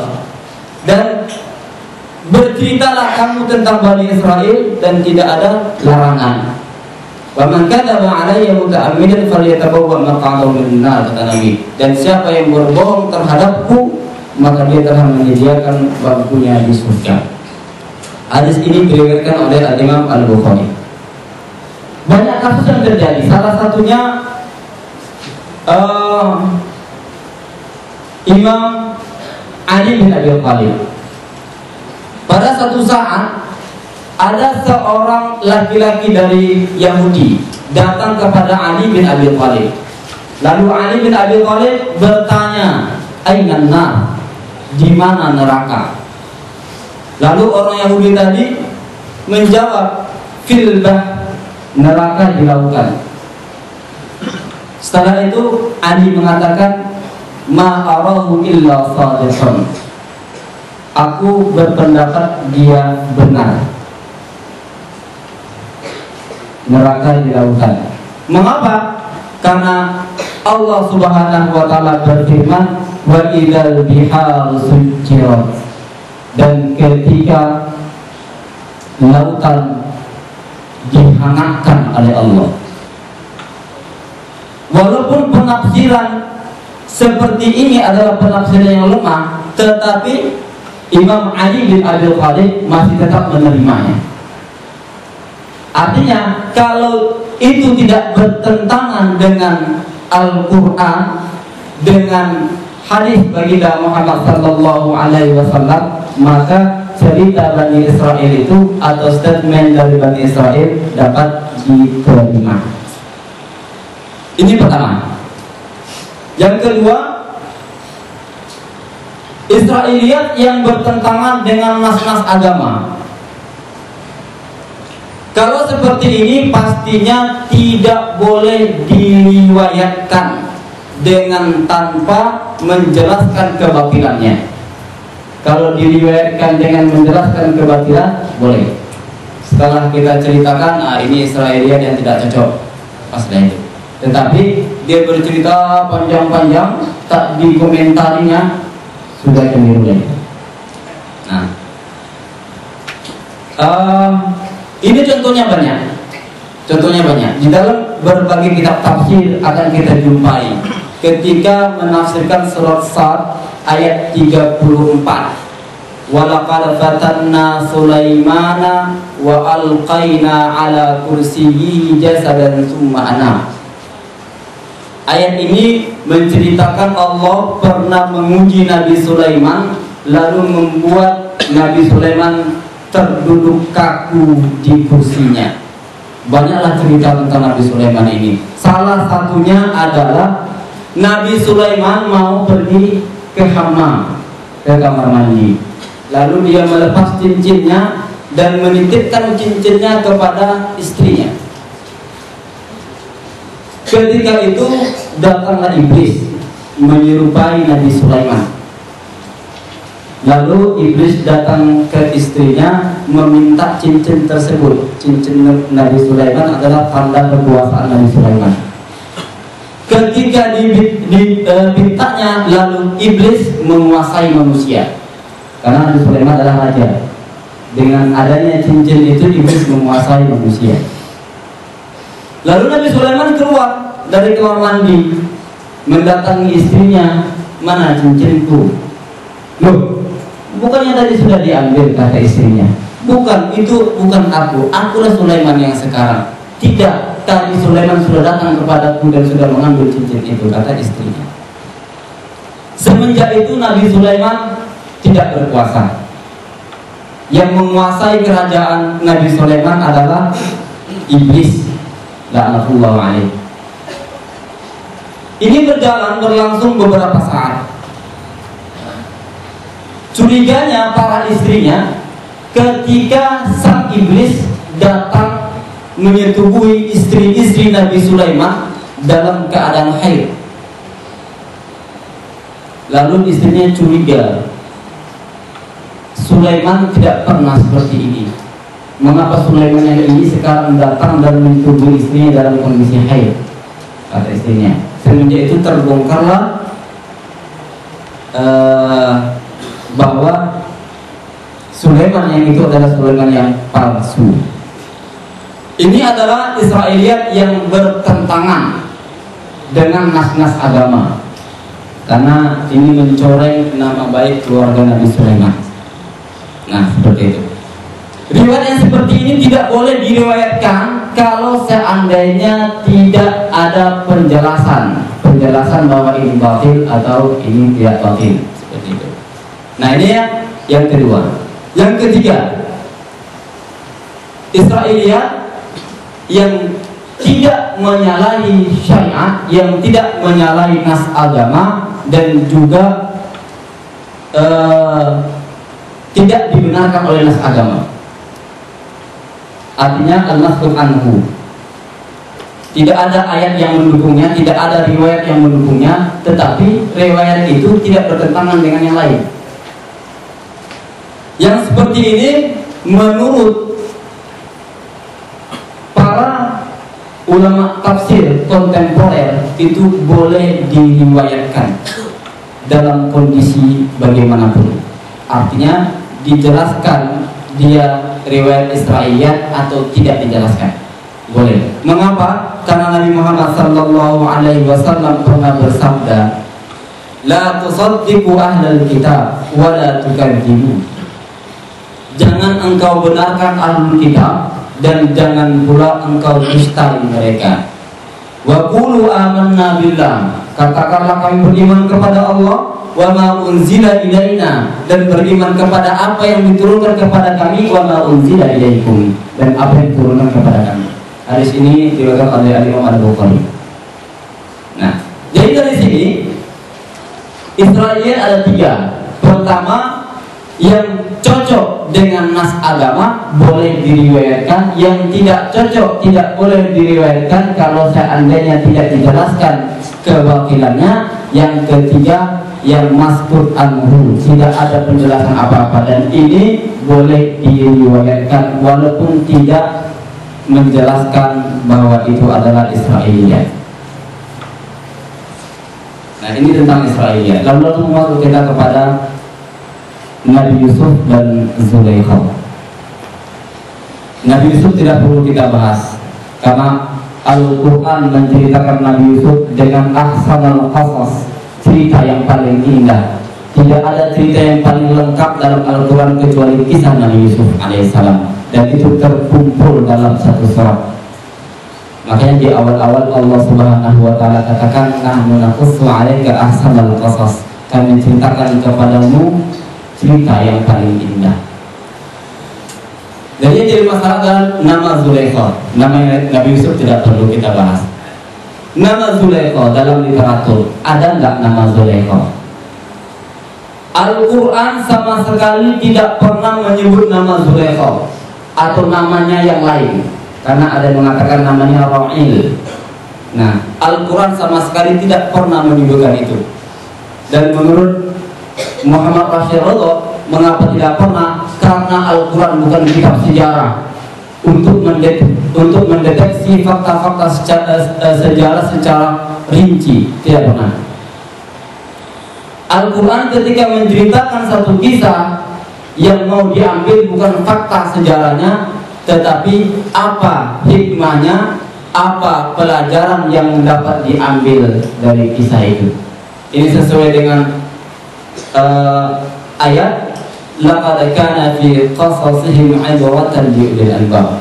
Kami kisahkan ini, kisah mereka ini sebagai atau untuk mengambil ibrah di dalamnya. Nah, seperti itu. Jadi nama Zulaikha atau namanya yang lain itu tidak pernah disebutkan. Yang disebutkan hanya Imra'atul Aziz. Ini terletak di dalam ayat 30. Wa qala niswatun fil madinati imra'atul aziz tarawidu fataha. Di sana ada kata Imra'atul Aziz, istri Al-Aziz. Nah, lalu bagaimana kalau mau kita tarik ini ke dalam Israiliyat? Rujukan pertamanya adalah Taurat. Kitab Taurat versi orang Kristen adalah Al-Ahdul Qadim, perjanjian lama yang ada di Bible. Saya sudah baca. Yang berbicara tentang Nabi Yusuf itu di kitab Kejadian, dari Kejadian 37 sampai Kejadian 50. Itu berbicara tentang Nabi Yusuf. Dan tidak pernah saya dapati di dalam yang saya baca, Pak, ya, di tempat lain saya tidak tahu. Tidak didapati di sana ada nama Zulaikha atau namanya yang lain, Ra'il. Di Bible atau di perjanjian lama juga disebutkan istrinya si Potifar. Potifar itu Al-Aziz, Pak. Al-Aziz kalau dalam Al-Quran, di dalam Injil namanya adalah Potifar.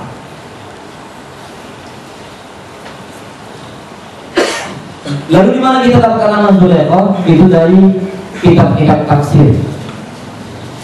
Nah, di antaranya ini ketika menafsirkan surat Yusuf ayat 21, Al-Imam Al-Qabari menyebutkan riwayat dari Ibnu Ishaq, nama istri Al-Aziz adalah Ra'il bin Ra'ail. Ada lagi yang mengatakan Ra'il bin bukan binti, ya, Ra'il binti Ra'ail atau Ra'il binti Ra'abil. Pakai huruf ba satu, pakai huruf hamzah satu. Ra'il binti Ra'ail atau Ra'il binti Ra'abil. Nah, Al-Imam Al-Tabari ketika menyebutkan riwayat ini tidak mengomentari apapun. Tidak mengomentari apapun. Apakah ini Israiliyat, ini benar atau ini tidak benar. Tetapi Imam Al-Tabari hanya menyebutkan riwayatnya saja. Bukan hanya itu, pentahqiq kitab ini juga Ahmad Abdul Razik Al-Bakri, Muhammad Adil Muhammad, Muhammad Abdul Al-Latif Khalaf, dan Mahmud Mursi Abdul Hamid. Salah satunya adalah dosen saya. Tidak juga mentaklif apakah ini Israel atau Israiliyat atau seperti apa.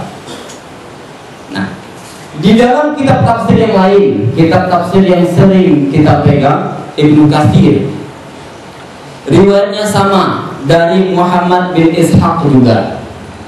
Namanya adalah Ra'il binti Ra'il. Cuman ada tambahan dari Ibnu Katsir. Beliau mengatakan wa qala ghairuhu ismuha Zulaikha. Ada pendapat lain yang mengatakan bahwa namanya adalah Zulaikha. Al-Imam Ibnu Katsir juga tidak mentaklik penafsiran ini. Tidak ada komentarnya. Tidak pula pentahkiknya. Pentahkiknya adalah orang yang sangat kritis dalam hadis. Al-Imam Muhammad Nasiruddin Al-Albani, orang yang sangat kritis dalam hadis, tetapi tidak mengomentari riwayat ini. Selanjutnya Al-Imam Asyuyuti di dalam kitabnya Durrul Mathur fi Tafsir bil Ma'thur, beliau mengatakan namanya adalah Zulaikha. Kalau yang tadi di dalam Ibnu Katsir Zulaikha itu tidak pakai ta kho-nya, jadi kho panjang. Kalau riwayat Asyuyuti ini Zulaikha pakai ta marbuto. Nah, riwayat ini didapatinya dari Syu'aib Al-Jubba'i. Saya lihat di dalam kitab Mizanul I'tidal fi Naqdir Rijal karangan Al-Imam Al-Dhahabi, beliau mengatakan Syu'aib Al-Jubba'i ini adalah makruh. Jadi hadisnya tidak bisa dipertanggungjawabkan menurut Al-Imam Al-Dhahabi. Lalu beliau menambahkan nama yang telah disebutkan oleh penafsir-penafsir yang lain. Lagi-lagi Al-Imam Asyuyuti tidak mentaklik nama ini. Di dalam kitab syarah hadis juga saya jumpai banyak. Salah satunya Fathul Bari karangan Al-Imam Ibnu Hajar Al-Asqalani. Beliau mengatakan yang masyhur nama istri Al-Aziz itu adalah Zulaikha, tetapi ada riwayat yang mengatakan Ra'il, sedangkan nama suaminya adalah Qitfir, atau dalam riwayat yang lain Itfir dengan menggunakan huruf Hamzah. Kalau dalam Bible itu Potifar. Tak tahu saya apa itu Potifar itu, terserah mereka. Selanjutnya Ibnu Asyur mengatakan tusamma fi kutubil Arab Zalikha. Perempuan ini dinamakan, ditulis dalam kitab-kitab Arab dengan nama Zalikha, bukan Zulaikha, dengan tasghir kan, Zulaikha. Kalau Zalikha dia biasa. Dan menurut Muhammad Amin Al-Qurami Al-Harari dalam kitab tafsirnya Hadaikul Rai wa Rahan fi Rawabi Ulumul Quran, beliau mengatakan Zalikha lah yang paling masyhur. Ini tafsir yang terbaru, Hadaikul Rai wa Rahan. Beliau mengatakan nama Zalikha adalah nama yang masyhur, bukan Zulaikha, tetapi Zalikha. Nah, dan orang Yahudi menurut Ibnu Asyur menamakan Zulaikha ini atau Zalikha ini dengan nama Ra'il. Lagi-lagi Al-Imam Ibnu Asyur tidak mentaklifnya. Selanjutnya Al-Imam Ar-Razi, ini enaknya Imam Ar-Razi, beliau mengatakan namanya Zulaikha atau Ra'il, tetapi beliau mengatakan, beliau memberi peringatan wa'alam anna syai'an min hadhihi riwayat lam yadullu alaihi al-Qur'an wa lam yuthbitu aidan min fi khabar sahih. Artinya ketahuilah bahwa riwayat-riwayat ini tidak ada di dalam Al-Quran dan tidak pula dalam riwayat-riwayat yang sahih. Ini menurut Al-Imam Fakhr Ar-Razi yang beliau tuliskan di dalam kitabnya Mafatihul Ghaib atau At-Tafsir Al-Kabir. Jadi siapapun namanya tak penting menurut beliau. Tetapi sayangnya Al-Imam Ar-Razi di dalam kesempatan yang lain beliau juga meriwayatkan hal-hal yang sama tanpa ta'liq. Saya kira cukuplah dengan ta'liq yang tadi. Artinya Al-Imam Ar-Razi berharap pembacanya itu pintar. Setelah dikasih ta'liq sekali atau kasih peringatan sekali, untuk berikutnya seperti itulah peringatannya. Mungkin itu yang dimaksud oleh Al-Imam Fakhruddin Ar-Razi. Ya.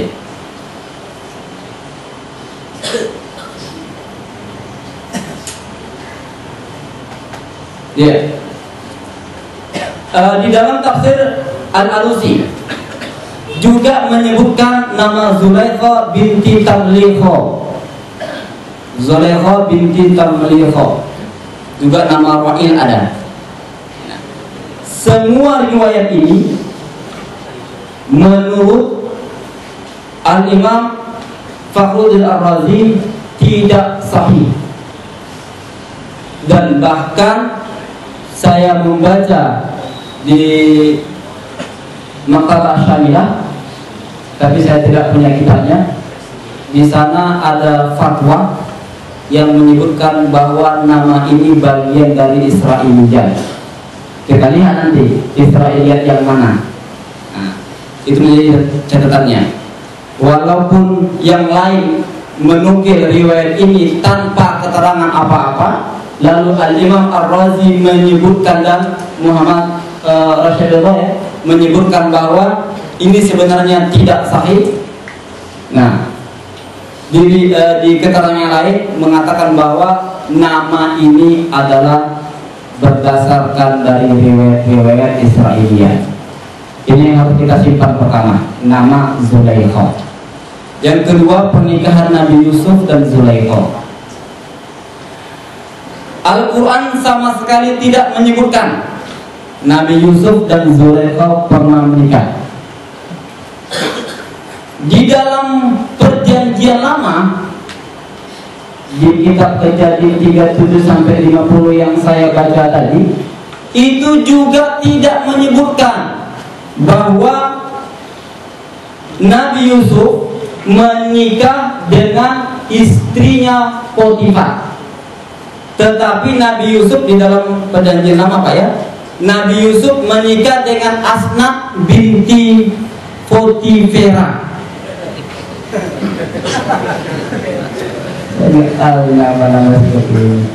Tadi nama Al-Aziz kan Potifar.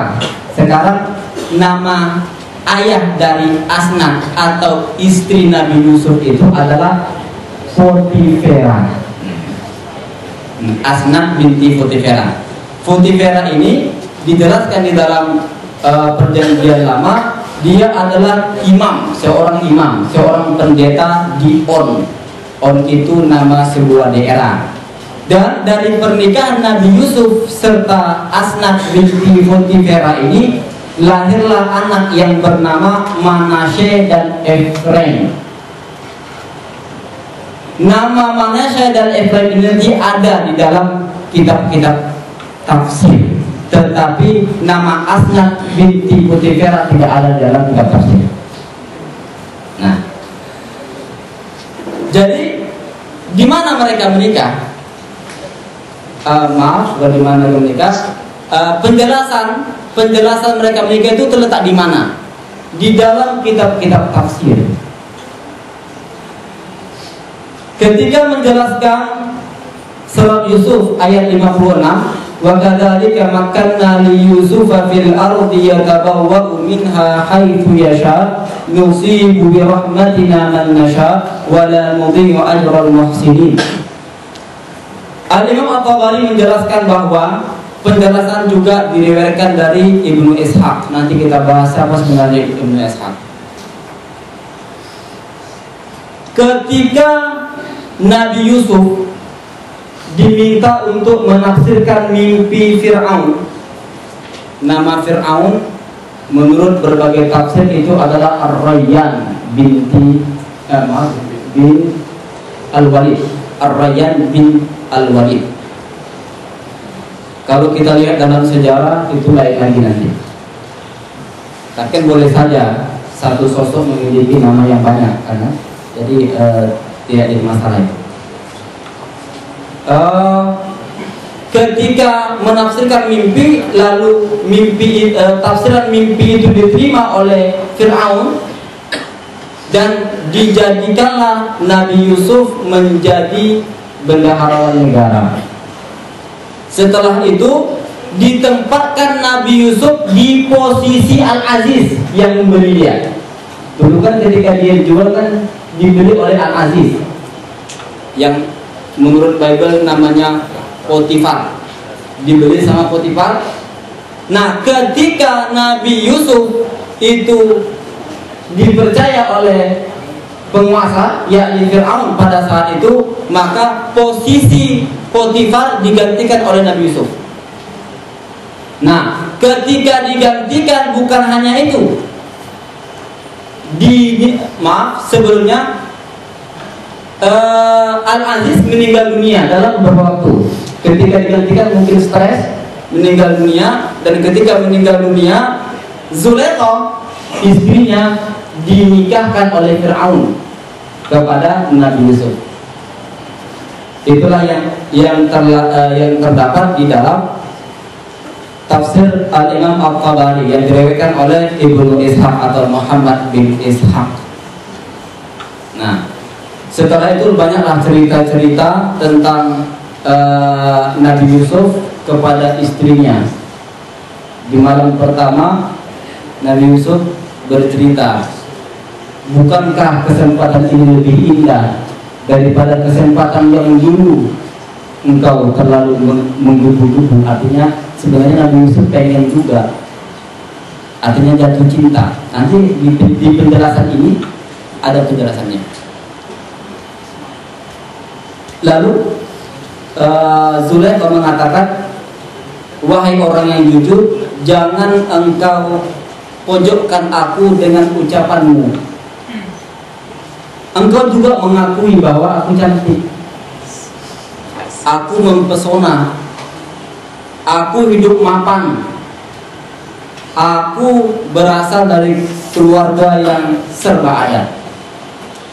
Nah, tetapi sayang, kata Zulaikha, Al-Aziz suamiku yang dulu ternyata tidak mampu untuk berhubungan suami istri denganku. Itulah yang membuat Zulaikha menggebu-gebu dengan Nabi Yusuf. Nah, jadi sekarang kau beruntung, kau mendapati aku dalam kondisi, mohon maaf, perawan. Itulah dialog antara Nabi Yusuf di riwayat yang diriwayatkan oleh Al-Imam Al-Tabari melalui Ibnu Ishaq. Ternyata riwayat ini sesuai, riwayat yang ada sanadnya itu hanya dikeluarkan oleh Al-Imam Al-Tabari dan Al-Imam Ibnu Abi Hatim. Kedua-dua riwayat ini berasal dari Muhammad bin Ishaq. Banyak sekali penjelasan seperti ini, tetapi merujuk kepada riwayat Imam Al-Tabari dan riwayat Imam Abu Hatim.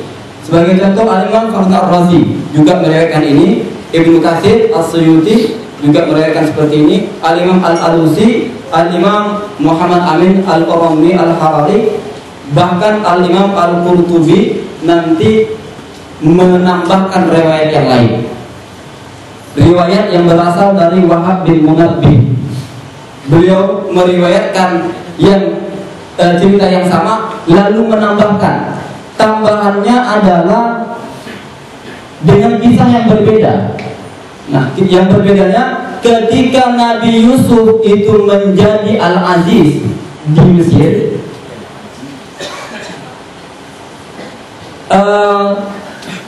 Zulaikha bangkrut, suaminya meninggal. Ketika bangkrut, Zulaikha sering mengintip-ngintip kapan Yusuf keluar. Ketika keluar, dia berada di pinggir jalan. Nabi Yusuf tidak tanda. Ketika berada di pinggir jalan, dia sering bersyair, ya seperti orang gila, karena cintanya terlalu dalam kepada Nabi Yusuf. Nah, lalu kisah ini diceritakan kepada Nabi Yusuf bahwa ada perempuan seperti ini. Tolong selidiki siapa dia. Terakhir Zulaikha panggil dia ke istanaku, lalu Nabi Yusuf menikahinya. Pada saat itu kondisi Zulaikha sudah sangat tua, matanya buta. Mengapa? Karena menangisi cintanya yang gagal sampai buta matanya. Setelah itu Nabi Yusuf berdoa kepada Allah, ya Allah, kembalikan Zulaikha muda dan kembalikan penglihatannya. Allah kabulkan, terjadi. Setelah itu mereka hidup layaknya suami istri. Nah, ini kisah yang diriwayatkan oleh Wahab bin Munabbih yang ada di dalam tafsir Al-Imam Al-Qurtubi. Al-Imam Al-Qurtubi tidak menjelaskan ini tafsir Israiliyat atau tidak, benar atau tidak. Tetapi muhaqqiqnya atau pentahqiq kitab ini, Dr. Muhammad Ibrahim Al-Hifnawi, beliau mengatakan riwayat ini tidak sahih. Riwayat ini bermasalah. Riwayat ini termasuk dalam riwayat Israiliyat yang batil. Nah, seperti itu. Jadi tadi sumber kisahnya satu dari Ibnu Ishaq, yang kedua dari Wahab bin Munabbih, yang ketiga sumber kisahnya dari Al-Fudail bin Iyad. Al-Fudail bin Iyad ini dia meninggal tahun 187. Kisahnya, waqafat imra'atul aziz ala dhahril tariq.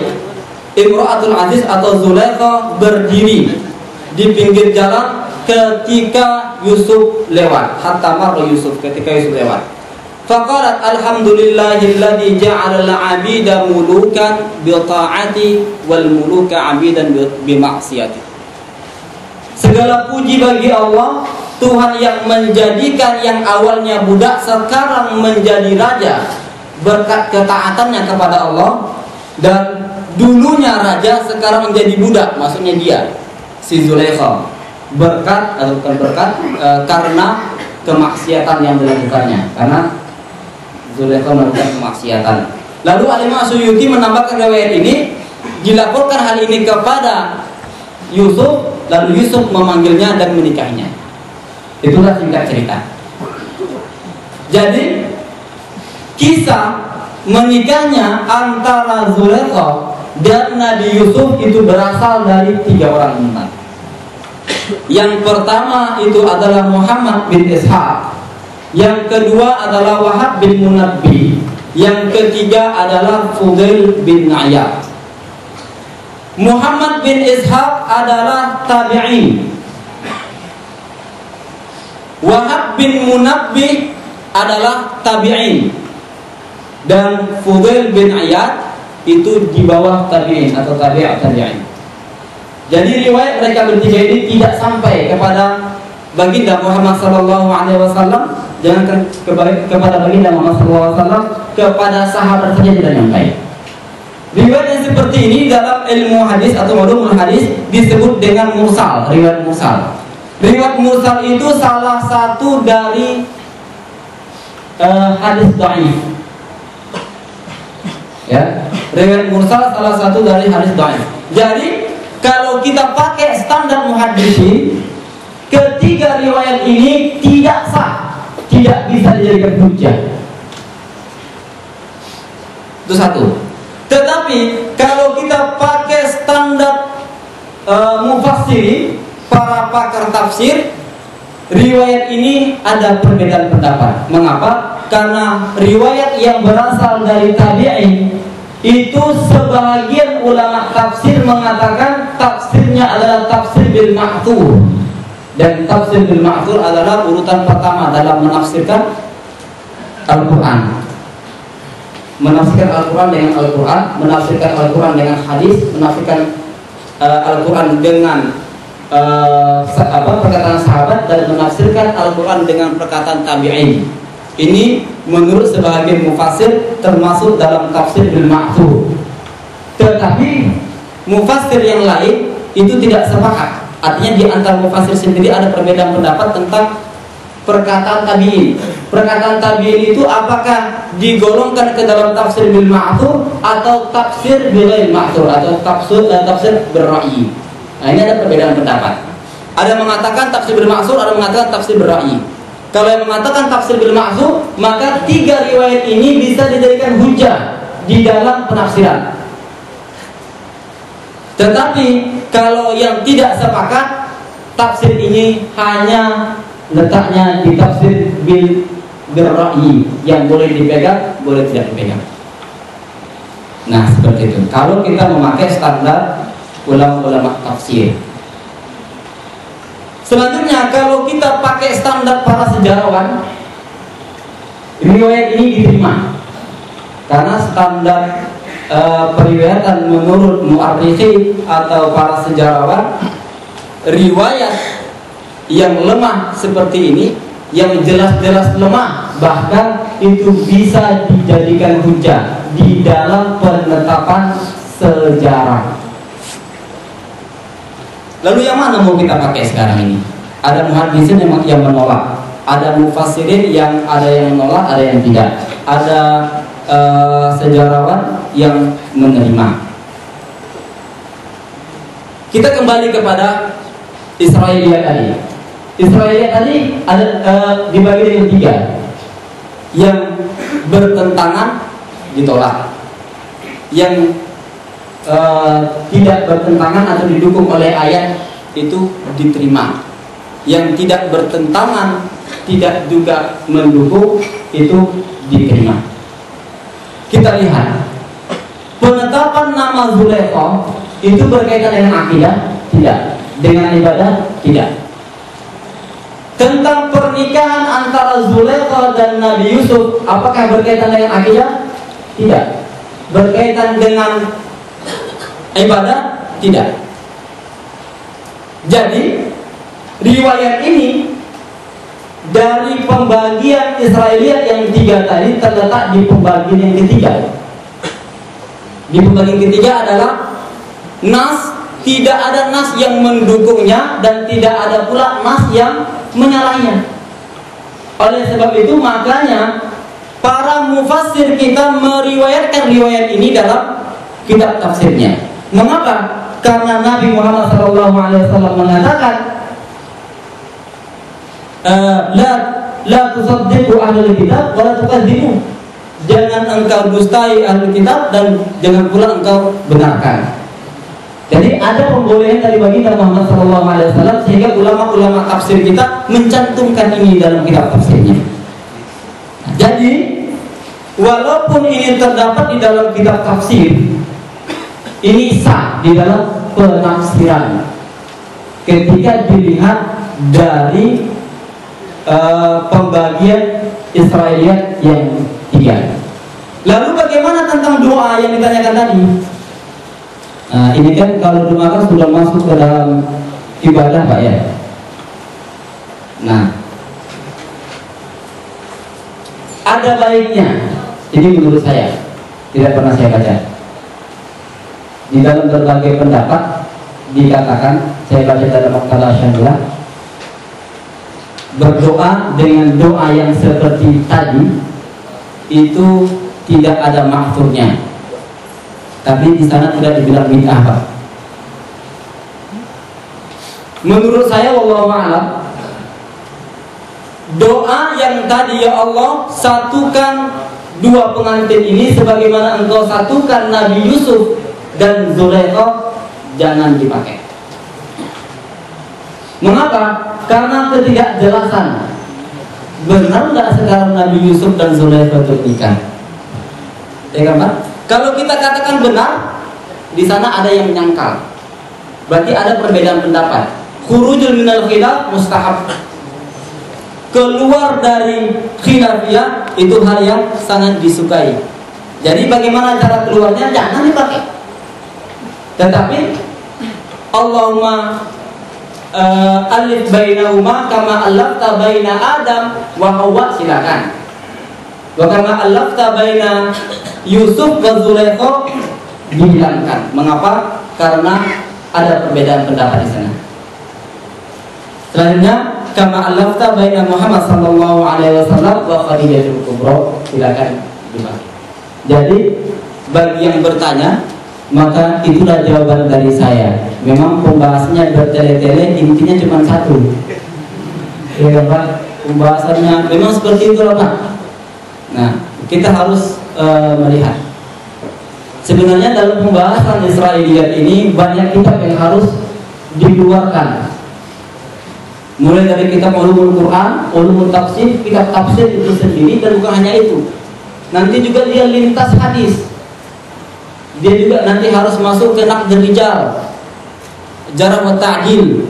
Nah, itu semua di hadis. Artinya untuk membahas Israiliyat yang ada dalam Al-Quran satu persatu itu membutuhkan waktu yang cukup panjang. Makanya saya hanya fokus di kisah Nabi Yusuf dan Zulaikha sebagai suami istri. Israiliyat kah? Israiliyat. Tetapi Israiliyat di bagian yang ketiga boleh diriwayatkan. Tetapi ketika masuk di dalam doa lebih baik dibuang. Mengapa? Karena terjadinya ketidakjelasan dan terjadinya perbedaan pendapat di antara ulama-ulama kita. Wallahu a'lam. Saya berharap tidak ada pertanyaan dan cepat kita pulang. Sekarang yang 11 ya Pak ya. Terima kasih kembali kepada Tuan Guru kita yang telah memberikan berbagai penjelasan atau jawaban dari kita semua, karena waktu kita cukup terbatas dan kita cukup sampai pengajian kita, dan semoga pendidikan malam ini mendapat berkah dari Allah Subhanahu wa taala. Amin amin ya rabbal alamin. Dan sebagai penutup doa yang akan dipimpin oleh Tuan Guru kita sendiri. Alhamdulillahirabbil alamin. Wassalatu wassalamu ala asyrafil anbiya'i wal mursalin wa ala alihi wa ashabihi ajma'in. Allahumma taqabbal minna innaka antas sami'ul 'alim wa tub 'alaina innaka antat tawwabur rahim. Istajib du'ana ya mujibas sa'ilin. Ya Ghaffar, faghfir lana dhunubana wa liwalidayya kullihim minna warhamhuma kama rabbayana shighara. Wa li jami'il muslimina wal muslimat والمؤمنين والمؤمنات الأحياء منهم والأموات برحمتك يا أرحم الراحمين. ربنا زدنا علما وارزقنا فهما وعملا بما علمنا. ربنا لا تزغ قلوبنا بعد إذ هديتنا وهب لنا من لدنك رحمة إنك أنت الوهاب. ربنا هب لنا من أزواجنا وذرياتنا قرة أعين واجعلنا للمتقين إماما. ربنا آتنا في الدنيا حسنة وفي الآخرة حسنة وقنا عذاب النار. صلى الله على سيدنا محمد وعلى آله وصحبه وسلم والحمد لله رب العالمين. السلام عليكم ورحمة الله وبركاته. Dengan pembahasan tadi langkah berangkat mari kita malam dan selamat, dan semoga kita bertemu kembali insyaallah pada malam depan. Demikian saja. Assalamualaikum warahmatullahi wabarakatuh. Insyaallah, insyaallah, insyaallah ada jalan.